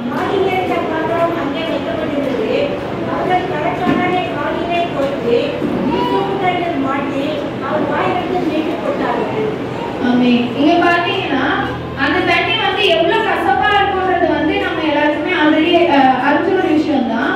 அதுவும் பாத்தீங்கன்னா ஏசப்பா வந்து எதுக்காக அவர் நினைச்சிருக்காருன்னா யோவான் 2வது அதிகாரத்திலயும் சரி யோவான் 4வது அதிகாரத்திலயும் சரி கானாவூர் கல்யாணத்துல வந்து நம்ம எல்லாருக்குமே தெரிஞ்சுதான் ஒரு விஷயம் தான். அப்ப வந்து ஏசப்பா வந்து நார்மலான ஒரு தண்ணீரை வந்து திராட்சை ரசமா மாத்தினாரு. அதே மாதிரி பாத்தீங்கன்னா யோவான் 4வது அதிகாரத்தை வந்து சமாரியா ஸ்திரீ நேரத்துல வந்து ஏசப்பா சொல்லுவாரு, நான் உனக்கு வந்து ஜீவ தண்ணீரை கொடுப்பேன் அப்படின்னு சொல்றாரு. அப்படிலாம் செஞ்சு நம்மளோட தேவன் வந்து இப்போ அவங்க கசப்பான தண்ணீரை கொடுக்கும் போது அவர் வந்து அந்த தண்ணீரை நல்ல தண்ணீரா மாத்தி குடிக்க அவருக்கு எவ்வளவு நேரம் ஆயிருக்கும். அது மாத்திரம் இல்ல, அவர் வந்து அவருக்கு தாகம் எடுக்கணும்ன்ற ஒரு விஷயமே கிடையாது. அவர் வந்து தேவன். அவருக்கு வந்து தாகம் எடுத்தாலும் அவர் வந்து மத்தவங்க கிட்ட எனக்கு நான் தாகமா இருக்கேன், எனக்கு தண்ணி வேணும்ன்ற கேட்க வேண்டியதுவே இல்லை. அவரோட பிதான இடத்துல கேட்டாருன்னா கண்டிப்பா அவருக்கு எல்லாமே கிடைக்கும். ஆனாலும் அவர் இந்த இடத்துல தாகமா இருக்கேன் அப்படின்னு எதை குறிச்சு சொல்றாருன்னா அவர் வந்து பிதாவினோட சித்தம் வந்து நிறைவேறணும் அப்படின்றதுக்காக தான் எல்லா காரியங்களும் வந்து இயேசுவா பண்ணிட்டு இருக்காரு. யோவான் 4ஆம் அதிகாரம் 14வது வசனம். நான் கொடுக்கும் தண்ணீரை குடிக்கிறவனுக்கோ ஒரு காலமும் தாகம் உண்டாகாது. நான் அவனுக்கு கொடுக்கும் தண்ணீர் அவனுக்குள்ளே நித்திய ஜீவகாலமாய் புதிய நீரூற்றாய் இருக்கும். யோவான் 4:34. இயேசு அவர்களை நோக்கி, நான் இதை அனுப்பியவற்றை புத்தகங்களை செய்து அவருடைய கிரியை நிற்பதை எதிர்த்து கொள்ளமாய் இருக்கிறேன். ஆமென். இங்க பாத்தீங்கன்னா யோவான் 4:14 வந்துட்டு அந்த சமாரியா ஸ்திரீ நிலத்துல வந்துட்டு ஏசப்பா சொல்வாரு, நான் கொடுக்கிற தண்ணியை நீங்க குடிச்சீங்கன்னா உங்களுக்கு வந்து திரும்பவும் தாகமே எடுக்காது எப்பயுமே அப்படின்றத சொல்லுவாரு. அதுக்கப்புறம் 4:34 பாத்தீங்கன்னா பிதாவினுடைய சித்தம் செய்யறது என்னுடைய போஜனமா இருக்கு அப்படின்றாரு. இப்ப இந்த சிலுவையில கூட ஏசப்பா வந்து எல்லா பாடுகளையும் அனுபவிச்சு எல்லா காரியங்களையும் செஞ்சு அவர் அமைதியா இருக்காரு, நான் தாகமா இருக்கேன்னு சொல்றது கூட எதுக்காகன்னு பாத்தீங்கன்னா ஆல்ரெடி வந்து பழைய ஏற்பாடுல எல்லாமே இதெல்லாம் நடக்கும் அப்படின்னு பிதா வந்து சொல்லிட்டாரு. அதெல்லாம் வந்து பிதாவினுடைய சித்தம் நிறைவேறதுக்காக மாத்திரம் தான் வந்து ஏசப்பா வந்து இந்த வேலையில கூட தாகமா இருக்கேன் அப்படின்னு சொல்லியிருக்காரு. நாம வந்து பிதாவுடைய சித்தம் செய்ய எந்த அளவுக்கு ஆர்வமா இருக்கும். நம்ம ஒவ்வொருத்தரும் வந்து ரட்சிக்கப்பட்டு சபைக்குள்ள வரோம். அது எல்லாமே பாத்தீங்கன்னா நம்மளுடைய சித்தத்தினால ஒண்ணுமே கிடையாது. நம்ம என்னதான் ஆண்டவர் ஏத்துக்கிட்டாலும் வெளியில பாத்தீங்கன்னா நிறைய பேர் வந்து இயேசுவை ஏத்துட்டு இருப்பாங்க, இயேசுவை தேடிட்டு இருப்பாங்க. ஒரு சிலர் வந்து வீட்டுல இருக்கவங்களுக்கே தெரியாம ஆண்டவரை தேடிட்டு இருப்பாங்க. ஆனாலும் வந்து அவங்க வந்து சபைக்கு வர்றதுக்கு முடியாது. நம்ம இந்த இடத்துல இங்க வந்திருக்கோம்னா நம்மளுடைய சுயத்தினால அல்ல, இயேசுவா நம்மளை ஏத்துக்கிட்டு அவர் வந்து நம்மளை குறிச்சு இங்க ஒவ்வொருத்தரும் இருக்கோம்னா இங்க இருக்க ஒவ்வொருத்தரும் குறிச்சு வந்து இயேசுப்பா வந்து ஒரு சித்தம் வச்சிருப்பாரு. அவருடைய சித்தம் நிறைவேறதுக்காக மாத்திரம்தான் வந்து நம்ம இங்க வந்திருக்கோம். இந்த நாள்ல கூட நம்ம வந்து இயேசுப்பா கிட்ட கேட்போம், இயேசுப்பா நீங்க என்னை குறிச்சு என்ன சித்தம் வச்சிருக்கீங்க, உங்களுடைய சித்தத்தை நான் நிறைவேற்ற எனக்கு நீங்க உதவி செய்யுங்க அப்படின்றது கேட்போம். இயேசுவுக்கு உண்மையாகவே தாகம், சரீரம் தாகம். கெத்செமனேயில அவர் ரத்தம் சிந்த ஆரம்பித்தார். அவருடைய ரத்தம் வேர்வையாக வெளியே வந்தது.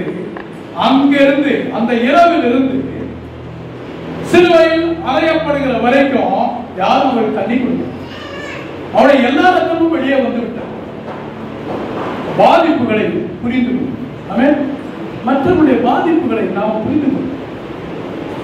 இயேசு உண்மையாகவே லிட்டரலாக அவர் தாகமாய் இருந்தார்.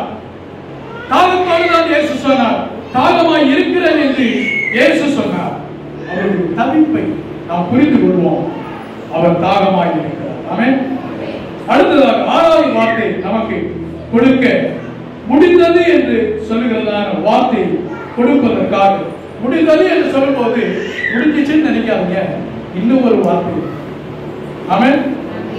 6வது வார்த்தை சகோதரர் ஜெனிஸ் அவர்கள் கொண்டு வருவார்கள். கரங்களை தட்டினால் வரவேற்கிறேன். இந்த வார்த்தையை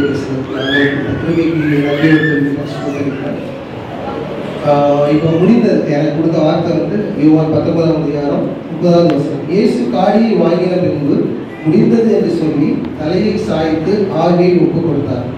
இப்போ முடிந்ததுன்றது இப்போ ஒரு விஷயம் ஆரம்பிக்குதுன்னா அது முடியும். அப்போ இதோட ஆரம்பம் நமக்கு தெரிஞ்சாதான் இதோட முடிவு நமக்கு என்னன்னு தெரியும். இப்போ முடிவு நம்ம முடிஞ்சிச்சு எல்லாரும் கிளம்புனாங்கன்னா எந்த விஷயமா இருந்தாலும் முடிகிறதுக்கு ஒரு ஆரம்பம் ஆரம்பித்து சொல்றேன். இப்போ பிதா குமாரன் பரிசுத்த ஆவி இந்த மூணு பேரை பற்றி நான் ரிலேட்டடாக ஒரு விஷயம் சொல்றேன். பிதான்றது அவங்க வந்து அப்பா பையன் ரிலேஷன்ஷிப் கிடையாது. இப்போ வந்து வந்துட்டாங்க என் பையனை நான் அனுப்பிட்டேன், அந்த ரிலேஷன்ஷிப் கிடையாது.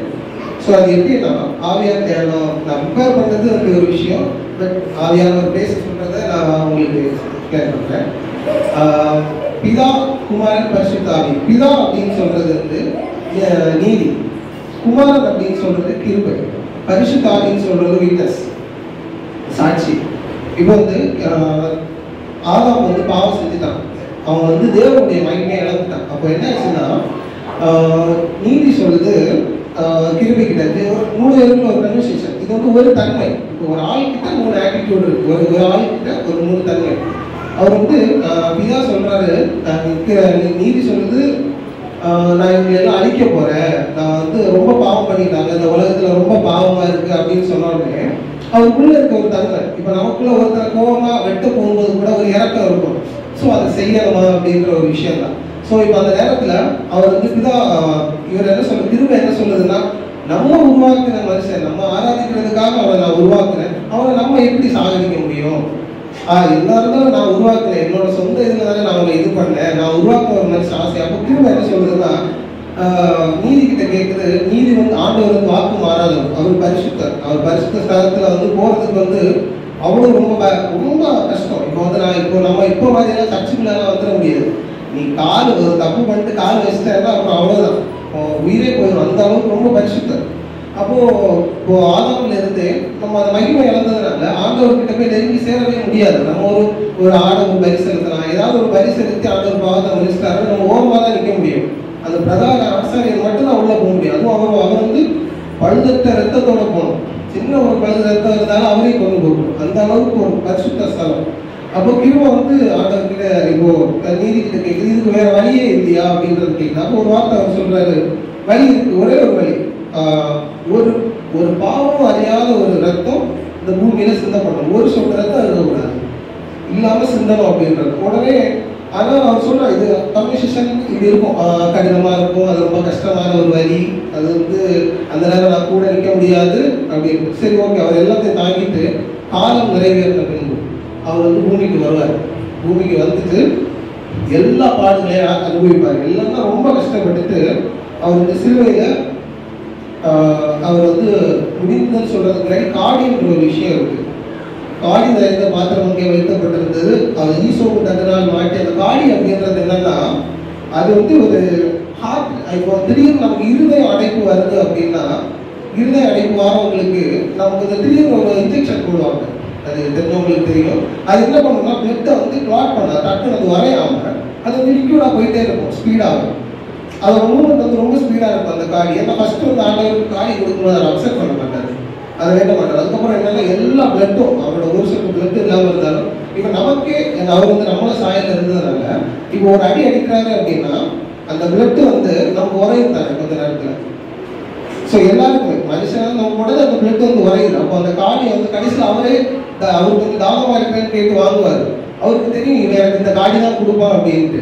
அவர் அதை குடிச்ச உடனே என்ன ஆச்சுன்னா அவருக்கு இருந்த பிளட் எல்லாமே வந்து பிளட் கிளாட்டிங்க சேரும். அது வந்து மொத்தமாக செய்கிற இடத்துல அவர் இதை வச்சு குத்திடும். குத்தும்போது எல்லாமே தண்ணி இந்த மாதிரி லிக்விட் ஃபார்ம்லேயே இருக்கும், தண்ணி மாதிரியே இருக்கும். அது வந்து பிளட் ஓடிட்டே இருக்கும், எல்லாமே தண்ணி இதுவாட்டு அந்த இடத்துல எல்லாம் வெளியே போயிடும் அவரோட ஒரு இது. சரி, இது முடிச்சுட்டு அவர் இறந்துட்டு பரலோகம் போவார். போகும்போது அவங்களோட ஒரு ஃபுல்ஃபில் ஆயிடுச்சு. இப்போ நீதி வந்து நீதிக்கிட்ட நம்ம ஏசப்பா சொல்றாரு, முடிச்சுட்டேன், என்னோட வேலை முடிஞ்சிச்சு, எல்லாருக்காகவும் நான் வந்து பிளட்டை சிந்தியாச்சு, நீங்க சொன்னதை நான் முடிச்சிட்டேன் அப்படின்னா உடனே அடுத்து வந்து இப்போ இதோட சாட்சி வந்து பரிசுத்த ஆவியானவர். இவங்க சொல்றாங்க நான் இதுக்கு சாட்சி, இவங்க ரெண்டு பேருக்கு நான் வந்து சாட்சி. இப்போ ஆண்டவர் போகும்போது வந்து சொல்லிட்டு போறாரு, நான் போய் தேர்தலவாளனை அனுப்புவேன். அவர் வந்து நான் இருந்துட்டு அனுப்புறேன்னு சொல்லல, நான் போய் தேர்தலவாளனை அனுப்புறேன், நான் போயிட்டு அவரை நான் அனுப்புறேன், அவர் வந்து உங்களை சர்வ சத்தியத்திலேயே வழி நடத்துவாருன்னு சொல்றாரு. இது வந்து ஒரு விஷயம். இது வந்து அதனால இது வந்து நான் முடிந்ததோட ரெண்டு விஷயம் அதில் எனக்கு முடிந்ததில்லை. நான் ஒன்று சொல்றேன், தேவனுடைய திட்டம் அப்புறம் நம்முடைய ரட்சிப்பு. இது மட்டும் தான். இப்போ நான் தேவனுடைய திட்டத்தை பற்றி பேசுறேன். எபிரேயர் 12 அவர் தமக்கு முன் வைத்திருந்த சந்தோஷத்தின் பொருட்டு அவமானத்தை எண்ணாமல் அவர் தமக்கு முன் வைத்திருந்த சந்தோஷத்தின் பொருட்டு அவமானத்தை எண்ணாமல். அப்போ அவருக்கு தெரியும் நான் இந்த சிலுவையில் அடைய போறேன், எனக்கு வந்து இந்த அவமானம் எல்லாம் வரும். ஆனால் என்ன சொல்றாருன்னா அதுக்கு முன்னாடி இருக்கிற சந்தோஷம். அது என்ன சந்தோஷம் அப்படின்னா, இப்போ நித்திய ஜீவனுக்கு நம்ம வேணும் அப்படின்னா ஆண்டவர் மரிச்சு நம்ம ஆண்டவருக்குள்ள ஒரு தொடர்புல இருக்க போறோம், ஒரு நல்ல ஒரு ரிலேஷன்ஷிப். அவர் வந்து ஆதாம்ல இருந்து அவர் விரும்புகிற ஒரே ஒரு விஷயம் என்னன்னா அன்பு, ஒரு ஃபெலோஷிப். நம்ம ஏன் இன்னைக்கு ஆண்டவர் போகும்போது உடன்படிக்கை கொடுத்தாருன்னா ஒரே ரத்தமும் ஒரே சரீரமா இருக்கணும்னா அவர் எதிர்பார்த்த ஒரு அந்த விஷயமே அதுதான். அதுதான் அவர் முடிஞ்சிருந்தாரு. ஏன்னா நம்ம வந்து பழைய பாட்டில் வந்து அதுக்கு வாய்ப்பே கிடையாது. நம்ம வந்து இந்த மாதிரி ஆண்டவரோட சரீரத்துல அவருக்குள்ள ஒரு பங்கு பெற முடியாது. ஏன்னா ஆரம்பித்த காலத்தில் அவர் என்ன சொல்றாருன்னா அவர் வந்து மாறது எதுக்காகன்னா அவர் வந்து துதிக்கிறதுக்காகவோ அவரோட ரிலேஷன்ஷிப். நீ வந்து ஒரு நல்ல நம்ம எல்லாரும் ஒரு உறவா இருக்கோம். நம்ம ஒரு சபையில் வந்திருக்கோம், எல்லாருக்கும் ஒன்றுக்கு ஒன்றுனா எவ்வளோ ஒற்றுமையா இருக்கும். இந்த உறவுக்காக தான் ஆண்டவர் வந்து வந்தார். அந்த அன்பு, அவரோட உண்மையான அன்புக்காக மட்டும்தான். எல்லாரும் ஆண்டவருக்கு அன்பு செலுத்தணும், எல்லாம் சந்தோஷமா அன்பா ஆண்டவருக்குள்ள இருக்கணும்ன்ற ஒரே ஒரு நோக்கம் தான். அவருக்கு தெரியுது சிலுவையில் வந்து நான் எல்லாம் வரப்போகுது, எல்லா கஷ்டம் வரப்போகுது. ஆனால் சொல்றாரு எனக்கு அந்த நம்ம வந்து நம்ம அவர் கூட சந்தோஷமா வாழ போறோன்ற ஒரே ஒரு சந்தோஷத்துக்காக எல்லாமே ஏற்றுக்கிட்டாரு. அவர் அடிச்சு கிழிச்சு தொங்க விட்டாச்சு. தொங்க விட்ட போறோம் அவர் சந்தோஷம் என்னன்னா என் பையன் என் கூட வாழ போறான், அவன் என் கூட உலகத்தில் வாழ போறான், அவருக்காக நான் வந்து எல்லாமே முடிச்சுட்டேன், இதோட முடிஞ்சிச்சு பாவம், கவலை முடிஞ்சிச்சு அப்படின்ட்டு. இன்னொரு வார்த்தை என்னன்னா யோவன் முடிந்தது வந்து கிரேக்க மொழியில ஒரு விஷயம் இருக்கும். கிரேக்க வந்து டெட்டலஸ்டாய் அப்படின்னு சொல்லுவாங்க. அதோட மீனிங் என்னன்னா இது அந்த இப்போ நம்ம வந்து ஆண்டவர் இருந்த காலத்துல நம்ம போகலாம். ரோமர்கள் அந்த டெட்டலஸ்டாய் வார்த்தை எதுக்கு யூஸ் பண்ணுவாங்க அப்படின்னா ரோமர்கள் ஆட்சி காலத்துல எப்படின்னா ஒரு ரெண்டே விஷயம் நான் சொல்றேன். இப்போ வந்து ஒருத்தர் வந்து இப்போ அங்க வந்து ரோமர்கள் எதுக்கு, ரோமர்கள் வந்து பாவம் செய்தா இப்போ ஒருத்தர் விரோதமா பாவம் பண்றான் அப்படின்னா அவனை எதுவுமே அவங்க வச்சு தான் தண்டனை கொடுத்து விட்டுருவாங்க. ஆனா ரோமர்களுக்கு எதிராக ஒரு அரசாங்கம், ரோம அரசாங்கத்துக்கு எதிராக நம்ம ஏதாவது ஒரு பாவம் யாராவது பண்ணிட்டாங்கன்னா சும்மா விட மாட்டாங்க. அவன் என்ன பண்ணுவாங்கன்னா அவன் என்ன பாவம் பண்ணான் அவனை ஜெயிலில் போட்டு அவனை வந்து ஒரு வேடிக்கை பொருளாக வச்சிருப்பாங்க. அவனை வந்து அவன் பார்க்கணும், நாங்கள் எல்லாரும் வந்து அவனை பார்க்கணும் அப்படின்னா மேலே போர்டு போட்டிருப்பாங்க. இதனால தான் நம்ம ஏசப்பா அந்த 2 கல்லம் வந்து அந்த போர்டு கொடுக்க மாட்டாங்க. இவருக்கு ஏன் போர்டு கொடுக்குறாங்கன்னா, ரோம அந்த அரசாங்கத்துக்கு எதிராக இவர் வந்து யூதர்களின் அரசன், யூதர்களின் ராஜான்ற ஒரு போஸ்டிங் அவருக்கு, அதனால தான் மேலே கொடுக்குறாங்க. யூதர்கள் ராஜா அப்படி போட்டிருக்கப்பா. ஏன்னா அதனால தான் இப்போ வந்து என்ன பண்ணுவாங்கன்னா, இன்னொரு விஷயம், இப்போ வந்து இப்படி கைதியை பார்க்க வரவங்க என்ன பண்ணலாம்னா, இவங்களை விடுதலை பண்ணலாம். இப்போ ஒரு கைதி இருக்காங்க, நான் நினைச்சு அவங்க விடுதலை பண்ணலாம். அது என்ன பண்ணுவாங்க, நல்ல பணக்காரனா இருக்கணும். அப்போ என்ன பண்ணுவாங்கன்னா, நேராக போவாங்க, போய் ரோமர்கிட்ட கேட்பாங்க, எனக்கு இவ்வளோ நான் வாங்கணும் அப்படின்னு சொல்லும்போது அவர் என்ன சொல்லுவாங்கன்னா, ஓகே நீ அவரை வாங்கிக்காங்க, பிரச்சனை இல்லை, எனக்கு இவ்வளோ அமௌண்ட்டை கொடுத்துரு அப்படின்னு. அந்த அமௌண்ட்டை இவன் செட்டில் பண்ண உடனே அவர்கிட்ட கொடுப்பாங்க டெட்டலஸ்டை அப்படின்ற ஒரு வார்த்தை, முடிந்தது. இதை வந்து என்ன பண்ணுவாங்க, இப்போ ரோட்டில் வெளியே இருந்து நடக்க ஆரம்பிச்சிடும். அப்போ எல்லாரும் பார்ப்பாங்க, இவன் ரோமருக்கு எதிராக பேசினவர்கள் இவங்க இப்படி நம்ம ரோட்டில் விட்டு அடிக்க போகும்போது இவன் காரணம் டெட்டலஸ்டை. அதான் சொல்கிறேன், ஆண்டவர் வந்து நம்ம தேவனுக்கும் நம்ம தேவ ராஜ்யத்துக்கு விரோதமாக பாவம் செஞ்சுருக்கோம். ஆண்டவர் வந்து பாவம் செஞ்சதுக்கு நம்ம வந்து சாக வேண்டியவங்க, நித்திய ஆக்கினைக்கு போக வேண்டியவங்க. அவர் என்ன சொல்றாருன்னா, நான் மரிச்சிட்டேன், இந்த அவருக்கு இந்த டெட்டலஸ்டை முடிஞ்சிச்சு, இன்னும் நீ மறிக்க தேவையில்லை, நீ எதுவும் பண்ண தேவையில்லை, உனக்கு எல்லாம் முடிச்சு, நீ என்னை வந்து ஏற்றுக்கோ, என்னை விசுவாசி, உனக்கு வந்து நான் நித்திய ஜீவனை தருவேன்ற ஒரு வார்த்தை அதில் சொல்லியிருக்காங்க. அப்புறம் ரோமர்கள் காலத்தில் இன்னொரு விஷயம் அப்படின்னா, இப்போ ஒரு நாட்டில் இருந்து நம்ம இன்னொரு நாட்டுக்கு போகும்போது பாஸ்போர்ட் தேவைப்படும். அதுக்கு வந்து பாஸ்போர்ட்டுக்கு பதிலாக அந்த டைம் வந்து டெட்டலஸ்டைன்ற ஒரு வேர்டு யூஸ் பண்ணுவாங்க. அந்த வேர்டு யூஸ் பண்ணும்போது என்னன்னா, இப்போ இது இருந்துச்சுன்னா இந்த நாட்டில் இருந்து இந்த நாட்டுக்கு போகலாம். அது எதுக்காக ஆண்டவர் அந்த டெட்டலைஸ் சொன்னார்னா, பூமியில் முடிஞ்சிச்சு, உனக்கு நான் பரலோகத்துக்கான வாசலை உனக்கு திறந்து வச்சேன், எல்லாம் முடிச்சு டெட்டலஸ்டை முடிச்சு, நீ உலகத்தில் ஒன்றும் கஷ்டப்பட வேண்டாம், நீ என்ன பண்ணணும்னா என் கூட நீ வந்து வாசம் பண்ண. ஏன்னா ஒரு முடியும் போது எனக்கு வலி முடிஞ்சிச்சு அப்படின்னு சொல்லலை. ஏன்னா அப்படி சொல்லி உலகத்தில் எனக்கு போராட்டம் உண்டு, நமக்கும் வந்து வலி உனக்கு வராது, உன் கடவுளை நான் சுமக்கிறேன் அப்படின்றதெல்லாம் இல்லை. உனக்கு போராட்டம் திடங்கள், உலகத்தை நான் ஜெயித்தேன், உலகத்தை நான் ஜெயிச்சிட்டேன், உனக்கு எல்லாமே இருக்குதான், திடங்கள் உலகத்தை நான் ஜெயிச்சிட்டேன். இப்போ வந்து ஆண்டவருக்குள்ள வந்து நமக்கு ஒரு இது கொடுத்துட்டாரு, முடிச்சுப்பா என்னோட இதெல்லாம் முடிஞ்சிச்சு. அதான் அவர் அதை வந்து அங்கே இருந்தவங்களுக்கு புரியலை, அது லேட்டாக தான் அவங்களுக்கு புரிஞ்சிச்சு. ஆனால் ஆவியானவர் பைபிள் அழகாக எழுதியிருக்காரு, அந்த வேர்டு டெட்டலஸ்டை எல்லாமே முடிஞ்சு, இனி எனக்காக விளக்குறாங்க, எதுவும் செலுத்தணும், என்னை விசுவாசி, என் கட்டளைக்கு கூட அவர் கூட முடிவு பரியந்து நிலையில் இருக்கிறோம், அவர் கூட முடிவு பரியந்து நம்ம ஓடும்போது ஆண்டவர் ஒரு வழிவாசல் நமக்கு இருக்கிறப்பாரு. அவர் சொன்ன மாதிரி எல்லா விஷயமும் முடிஞ்சிச்சு. இனி வந்து நம்ம ஆண்டவருக்காக அவர் வந்து இன்னும் ஒரே ஒரு மெயின் விஷயம் தான் நான் என்ன சொல்றேன், ஒரே ஒரு விஷயம், பாவத்துக்கு சம்பளம் வரணும்னு இருக்கும். நம்ம எல்லாம் சொல்லலாம் பாவம் தான் செஞ்சா சம்பளம் அப்படின்ட்டு. இது என்ன, இதோட எக்ஸாக்ட் மீனிங் என்னன்னா, பாவம், நம்ம பாவம் செஞ்சுட்டோம், இந்த சம்பளம் ஏசப்பா கொடுத்துட்டாரு, மரணம் தான் அதோட சம்பளம். நித்திய நீதிக்கு செலுத்திட்டாரு, என் உள்ள பாவம் செஞ்சுட்டான், இந்த நானே நித்திய ஜீவன் உனக்கு நான் கொடுத்துட்டேன்ப்பா, சம்பளம் கொடுத்துட்டேன். இப்போ வந்து நம்மளை வாங்கிட்டாரு ஏசப்பா.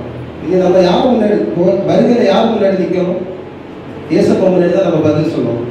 ஏசப்பா அந்த அவங்க முன்னாடி, அவர் மனுஷ ரூபத்தில் வரும்போது அவர் முன்னாடி தான் நம்ம, அவர் பூமிக்கு திரும்ப வரும்போது அவர்கிட்ட தான் நம்ம பதில் சொல்லணும். அதனால தான் பாவத்துக்கு சம்பளம் இல்லை வேற கூட யூஸ் பண்ணியிருக்கலாம். இப்போ பாவத்துக்கு பலன், மரணம், பட் ஏன் அந்த சம்பளம்ன்ற வேர்டுனா முடிந்தது, அந்த டெட்டலஸ்டைன்ற வேர்டு வந்து ஒரு பிஸ்னஸ் வேர்டு, அது முடிச்சுப்பா, கான்ட்ராக்ட் முடிச்சு, இதோட முடிஞ்சு. இப்போ வந்து அந்த ஆதாம் வந்து ஏன்னா ஏசப்பா எவ்வளோ பெரிய ஒரு இதுன்னா, ஆதியாகமம் 3ஆம் அதிகாரத்திலே ஒரு விஷயம் சொல்றாரு. ஆதியாகமம் 3:15 ஸ்திரீ அவன் வந்து அவர் தலையை நசுக்குவார்ட்டார், சிலுவையில் அவர் நசுக்கிட்டார். முதல் ஆதியாகமம் அவர் வந்து ரொம்ப ஒரு பெரிய ஆள், முதலே சொல்றாரு, அந்த தீர்க்க தரிசனம் புதிய ஏற்பாடுல நடந்துச்சு. அவர் ஒரு தலையை நசுக்குவார்ன்ற ஒரு இருக்கும், அந்த வார்த்தை அப்போவே நிறைவேறுச்சு. அவர் தலையை நசுக்கிட்டாரு. இப்போ நம்ம இங்க என்ன பண்ண போறோம், எல்லாருமே ஆண்டவருக்கு அன்பு செலுத்த போறோம். நம்ம வந்து உலக அன்பெல்லாம் ஒண்ணுமே கிடையாது. இப்போ வந்து அவர் சொல்றாரு, நீ என்ன அன்பு வந்ததுனால நான் இங்க பூமியில வந்து நான் ஆண்டு நினைக்கிறேன், அப்படியா கிடையாது. நம்ம அன்பு வந்தா எப்படி போனோம் தெரியுமா, ஆண்டவர் ஒரு நாள் நல்லா செய்யும் போது ஸ்தோத்திரம் ஆண்டவர் கூட இருக்கிறார். ஒரு நாள் அவர் ஏதாவது கஷ்டம் நடக்கும்போது இவரெல்லாம் ஒரு ஆண்டவர், இவர் இருக்கிறதுக்கு நம்ம வேற எங்கேயாவது போயிடலாமோ. அதான் சொல்றாரு, நீங்க அன்பு கூர்ந்ததுனால இல்லை, நான் ஒன்று அன்பு கூர்ந்ததுனால, நான் ஒன்று அன்பு கூர்ந்ததுனால தான் நான் சிறுவை சுமக்க வந்தேன். ஸோ நம்ம வந்து ட்ரை பண்ணலாம். இப்போ ஆண்டவரை நம்ம சார்ந்து இருக்கிற எதுவுமே 24 மணி நேரம் வேலை செய்யாது. இப்போ ஆண்டவரை நான் வந்து தேர்ந்த ஒரு டிவியில் அது 24 மணி நேரம் வேலை செய்யும். ஆனால் ஆண்டவர் விருப்பம் இல்லாத ஒரு காரியம் 24 மணி நேரம் வேலை செய்யும். நம்ம அந்த அளவு ஃபாஸ்ட்டாக இருக்கணும். ஏன்னா ஆண்டவருடைய வருகை சமீபம்.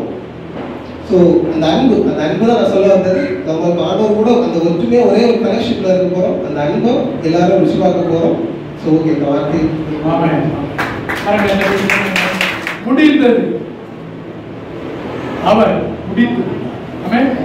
இயேசு எதற்காக வந்தாரோ அதை அவர் செய்து முடித்தார். ஆமென். ஆண்டவர் சொல்றாரு சிலுவையில, ஆண்டவரே இதுக்காக தான் என்ன அனுப்புனீங்கப்பா, நானும் செஞ்சு முடிச்சிட்டேன்.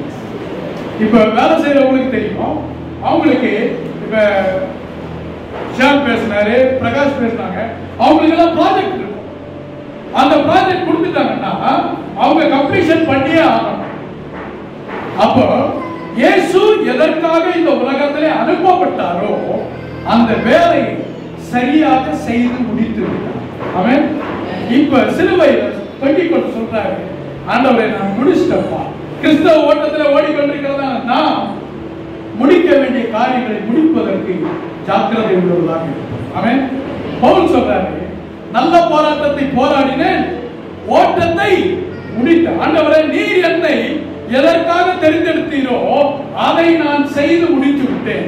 இயேசு இந்த உலகத்தில் உங்களை எதற்காக ரட்சித்தாரோ அந்த நோக்கத்தை நீங்கள் செய்து முடிக்க உங்களை ஒப்புக்கொடு. கடைசி வார்த்தை, பிதாவே உமது கைகளில் என் ஆவியை ஒப்புவிக்கிறேன். இந்த வார்த்தை பகிர்ந்து கொள்ள சகோதரி வீதா அவர்கள் வருகிறார்கள். கரங்களை தட்டினார்கள்.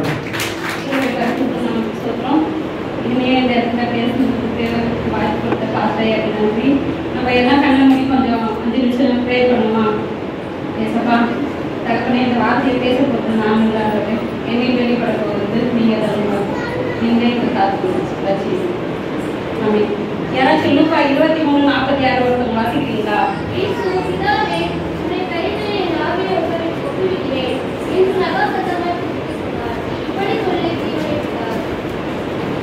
ஏங்க ஏசப்பா ரொம்ப சத்தமா, அதுவும் சத்தமா கூட சொன்னாருன்னு சொல்ல, எதுக்கு மகா சத்தமா சொன்னாருன்னு சொன்னாங்க?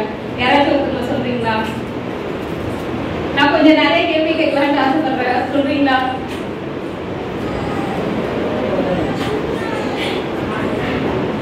எதுக்கு சத்தமா கூட சொல்லாத, நம்ம இப்ப பேச சொல்ல லைட்டா சத்தமா பேசுவோம். ஆனா ஆண்டவர் எதுக்கு மகா சத்தமா சொன்னாரு? யாருக்காச்சும் தெரியுமா? கேட்கீங்க இல்லையே, இன்னும் சத்தமா கேட்கிற. யாருக்கும் தெரியாதா? யாருக்கும் தெரியாதா?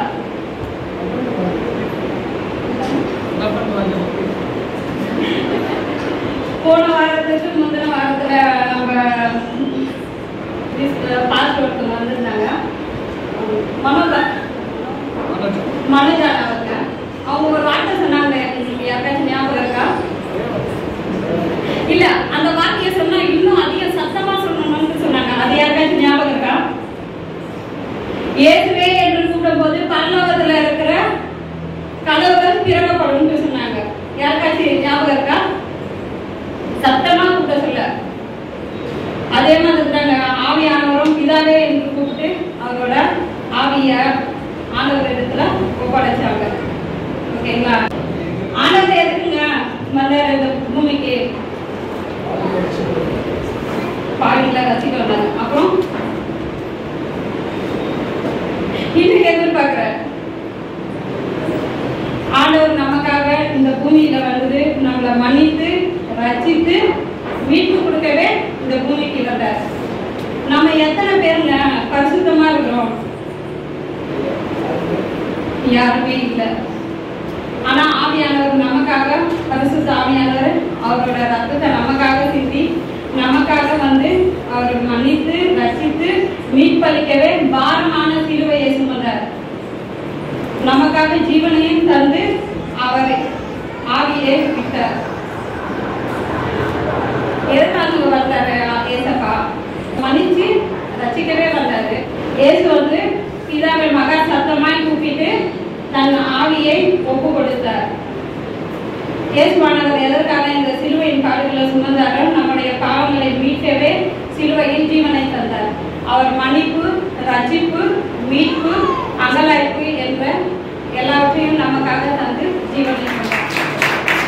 ஹல்லேலூயா, ஹல்லேலூயா. சில பேர் யோசிக்கிறோம், அப்பா முடிஞ்சுப்பா. ஆமென், ஹல்லேலூயா. உங்களுடைய அர்ப்பணிப்பில் கவனமாக இருங்கள். இயேசு பிதாவே உம்முடைய கைகளில் என் ஆவியை ஒப்புவிக்கிறேன். இது ஒப்புவிப்பு அல்லது காரியத்தில் நீங்கள் கவனமாக இருக்க வேண்டும். கர்த்தராகிய இயேசுவை ஏற்றுக்கொண்டதான கர்த்தருடைய பிள்ளைகள், உங்கள் அர்ப்பணிப்பில் நீங்கள் எப்படி இருக்கிறீர்கள்? அர்ப்பணிப்பிலே கவனமாயிருங்கள்.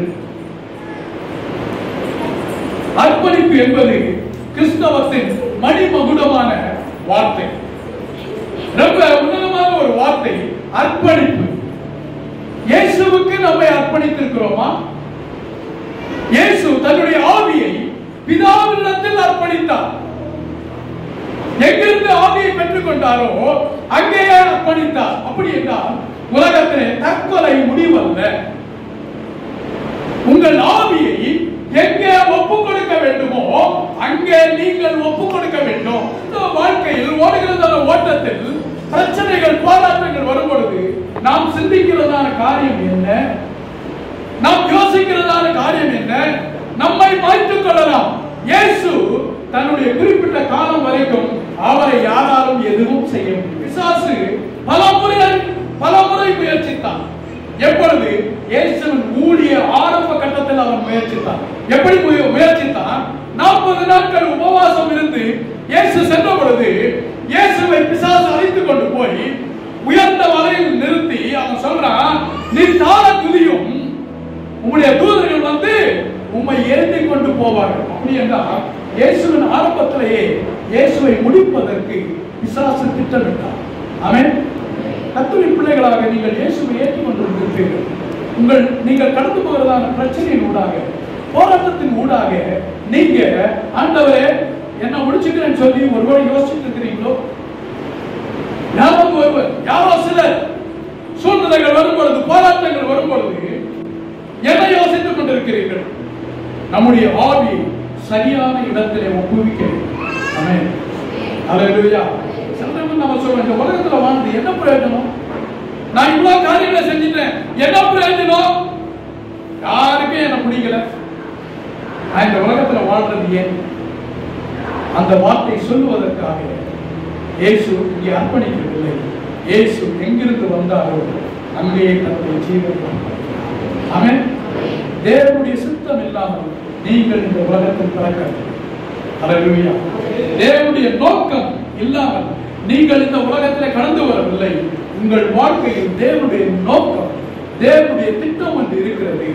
ஆகவே உங்கள் ஓட்டத்தை சரியாக முடிப்பதற்கு ஆண்டவர் உதவி செய்வார். அல்லேலூயா. அல்லேலூயா. அப்ப இயேசுவின் ஊழிய ஆரம்பத்தில் பிசாசு முயற்சித்தார். இயேசு வல்லமையான காரியங்களை செய்து கொண்டிருக்கிறார். இயேசுவின் பிரசங்கம் பரிசேயருக்கும் சதுசேயருக்கும் ரொம்ப இருட்டடியாவே இருந்துச்சு. அதனால இயேசுவை தள்ளிவிட வேண்டும் என்று அவர்கள் யோசித்தார்கள். தள்ளி கொலை செஞ்சிருந்தோம் அப்படின்னு யோசிச்சாங்க. ஆனால் இயேசுவை கொலை செய்ய முடியும். ஆமென். அல்லேலூயா. அல்லேலூயா. ஆனால் குறிப்பிட்ட காலம் வந்த பொழுது இயேசு தாமாக முன்வந்து தன்னை ஒப்புவித்தார். அல்லேலூயா. உங்களுக்கு என்று தேவன் வைத்திருக்கிற காலம் வரைக்கும் நீங்கள் இந்த உலகத்தில் இயேசுவுக்காக வாழ்ந்து உங்கள் வாழ்க்கையை ஒப்புவித்தார். ஆமென். இயேசுவை இரட்சகராக ஏற்றுக்கொண்டிருக்கிறதான கர்த்தருடைய பிள்ளைகளுக்கு தேவையற்ற எண்ணங்கள் எதுவும் ஒருபோதும் வராது. ஆமென். உங்களுக்கு அப்படிப்பட்டதான எண்ணம் வருகிறதா? உங்கள் சூழ்நிலையின் ஊடாக, உங்கள் போராட்டத்தின் ஊடாக, உங்கள் வேதனையின் ஊடாக ஏன் இந்த உலகத்தில் வாழ்றோம்? இல்ல, சரியான இடத்துல அர்ப்பணி. ஆமென். பிசாசுக்கு ஒரு பேரு திருடன். திருடன் திருடவும் கொல்லவும் அடிக்கவும். எப்பொழுது ஒரு நபர் இயேசுவின் ராஜ்யத்துக்குள்ளே கடந்து வருகிறார்களோ, எப்பொழுது ஒரு நபர் இயேசுவிடத்தில் பாவ மன்னிப்பை பெற்று தேவனுடைய பிள்ளையாக மாறுகிறார்களோ, எப்பொழுது ஒரு நபர் ஞானஸ்நானம் எடுத்து இயேசுவின் கட்டளைக்கு கீழ்ப்படிந்து தன்னை பரலோக ராஜ்யத்துக்கு ஆயத்தப்படுத்திக் கொள்கிறார்களோ, அந்த நிமிடத்திலிருந்து பிசாசு கண் நம்பியதுதான் எப்போது. ஆமென். அவருடைய ராஜ்யத்திற்கு ஒரு ஆள் போயாச்சு. அதனால் அந்த ஆளை திருப்பி அவனுடைய ராஜ்யத்தில் கொண்டு வருவதற்கு அவன் முயற்சி செய்து கொண்டே இருப்பான். நீங்கள் உங்கள் வாழ்க்கை தேவனுக்கு சரியான விதத்தில், சரியான இடத்தில் ஒப்படைக்கும். ஆமென். இயேசு தன்னுடைய ஜீவனை ஒப்புவித்தார். அல்லேலூயா. ஆசீர்வதிக்கப்பட்டீங்களா? மீண்டும் இந்த 7 பேருக்கு வந்து நல்ல ஒரு கருத்து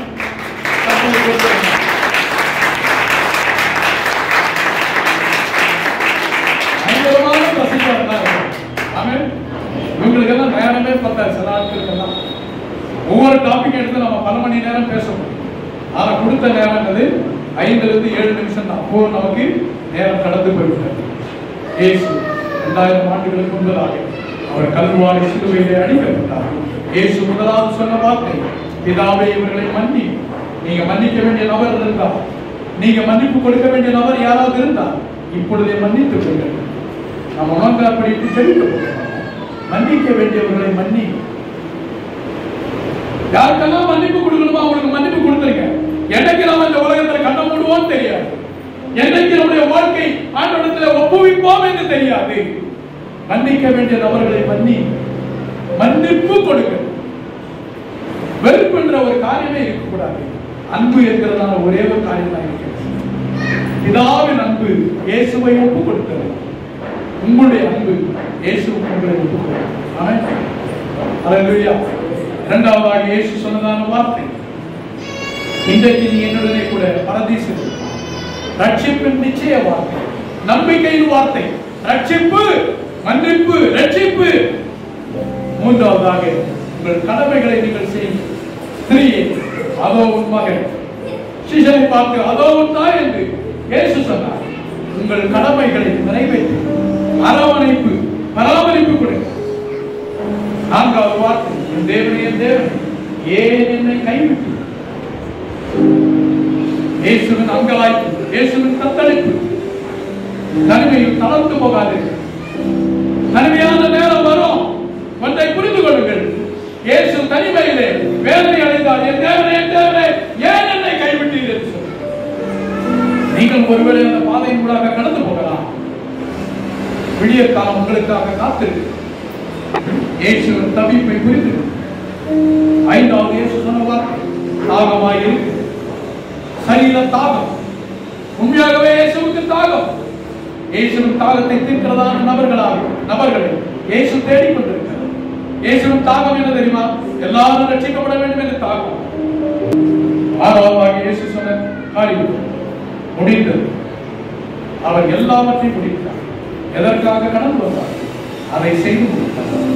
ஏழாவது காரியம், இயேசு பிதாவே என் கைகளில் ஆவி சரியா எந்த இடத்திலிருந்து வந்தார் அதே இடத்துக்கு திரும்பி செல்வது. ஆண்டவர் தன்னுடைய ஆவியை ஆண்டவரிடத்தில் ஒப்பு கொடுப்பார். இயேசு சிலுவையில் இந்த பாடுகள், இத்தனை வேதனைகளையும் நமக்காகப்பட்டார். கல்வாரி அன்புக்கு நிகரான ஒருவரிடத்தும் இல்லை. உங்கள்கிட்ட இன்னைக்கு என்ன பேசுறீங்க? மன்னிக்க வேண்டியது இருக்கிறதா? நம்பிக்கை நிச்சய வார்த்தை கொடுக்க வேண்டியது இருக்கிறதா? அன்பே கல்வாரி. இந்த பாடலை பாடிக்கொண்டிருக்கிற வேளையில் உங்களை நீங்கள் இயேசுவுக்கு அர்ப்பணிங்கள். இயேசு கல்வாரி சிலுவையிலே தொங்கினார்.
இயேசுவின் ஆழமான காயங்கள் தழும்பாக மாறி இயேசுவின் தழும்புகள் இன்றைக்கும் சுகத்தை கொண்டு வரும்.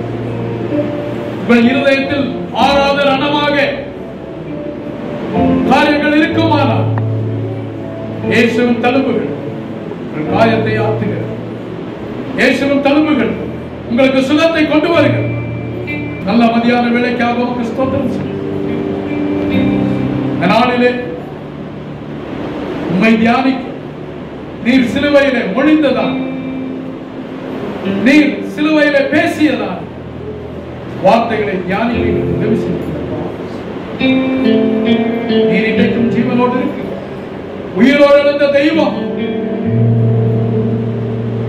வசனத்தை பகிர்ந்து கொண்டதான் நம்முடைய பிள்ளைகள் ஒவ்வொருவரும் கர்த்தர் ஆசீர்வதிப்பீராக, இன்னும் வலிமையாக எடுத்து பயன்படுத்துவீராக. இவர்கள் மூலமாக சபை செழித்தாகட்டும், அநேக மக்கள் தேவனுடைய ராஜ்யத்திற்குள்ளே கடந்து வரட்டும். தொடர்ந்து உமக்காக வாழ எங்களை நாங்கள் அர்ப்பணிக்கிறோம். சமாதானத்தோடு பிள்ளைகள் கடந்து வரும். இயேசுவின் தழும்புகள் எல்லா காயங்களையும் சுகமாக்கட்டும், எல்லா வியாதிகளையும் சுகமாக்கட்டும். முடியாது என்று இவருடைய வாழ்க்கையில் என்னவெல்லாம் இருக்கிறதோ எல்லா காரியங்களையும் முடிய பண்ண நீர் போதுமானவராக இருக்கிறீர். சிலுவையிலே எங்களுக்காக எல்லாவற்றையும் செய்து முடித்து விட்டீர்கள். எங்களை விடுதலையாக்கி விட்டீர். வருகைக்காக நாங்கள் ஆவலோடு காத்திருக்கிறோம். சிலுவை மரணம் வருகைக்கு எங்களை தகுதிப்படுத்தும். தொடர்ந்து அந்த பிள்ளைகளை ஆசீர்வதியும். சமாதானத்தோடு கலந்து கொள்ளுங்கள். எல்லா துதிகர மகிமை உமக்கே செலுத்துகிறோம். ரட்சகர் இயேசுவின் நாமத்தில் ஜெபங்கள் நல்ல பிதாவே. எல்லாரும் சேர்ந்து சொல்லுவோமா? ஆத்துமாவே கர்த்தரை ஸ்துதி, என் முழு இதயத்தோடும் நாமத்தை ஸ்துதி. ஆத்துமாவே கர்த்தரை ஸ்துதி. கர்த்தர் செய்த சகல உபகாரங்களையும் மறவாதே. நம்முடைய கர்த்தராகிய இயேசு கிறிஸ்துவின் கிருபை, பிதாவாகிய தேவனுடைய அன்பு, பரிசுத்த ஆவியானவருடைய ஐக்கியம் கொண்டிருக்கிறது இப்பொழுதும் எப்பொழுதும் கர்த்தருடைய வருகையிலும் சதா காலமும் நிலைத்திருப்பதாக. ஆமென்.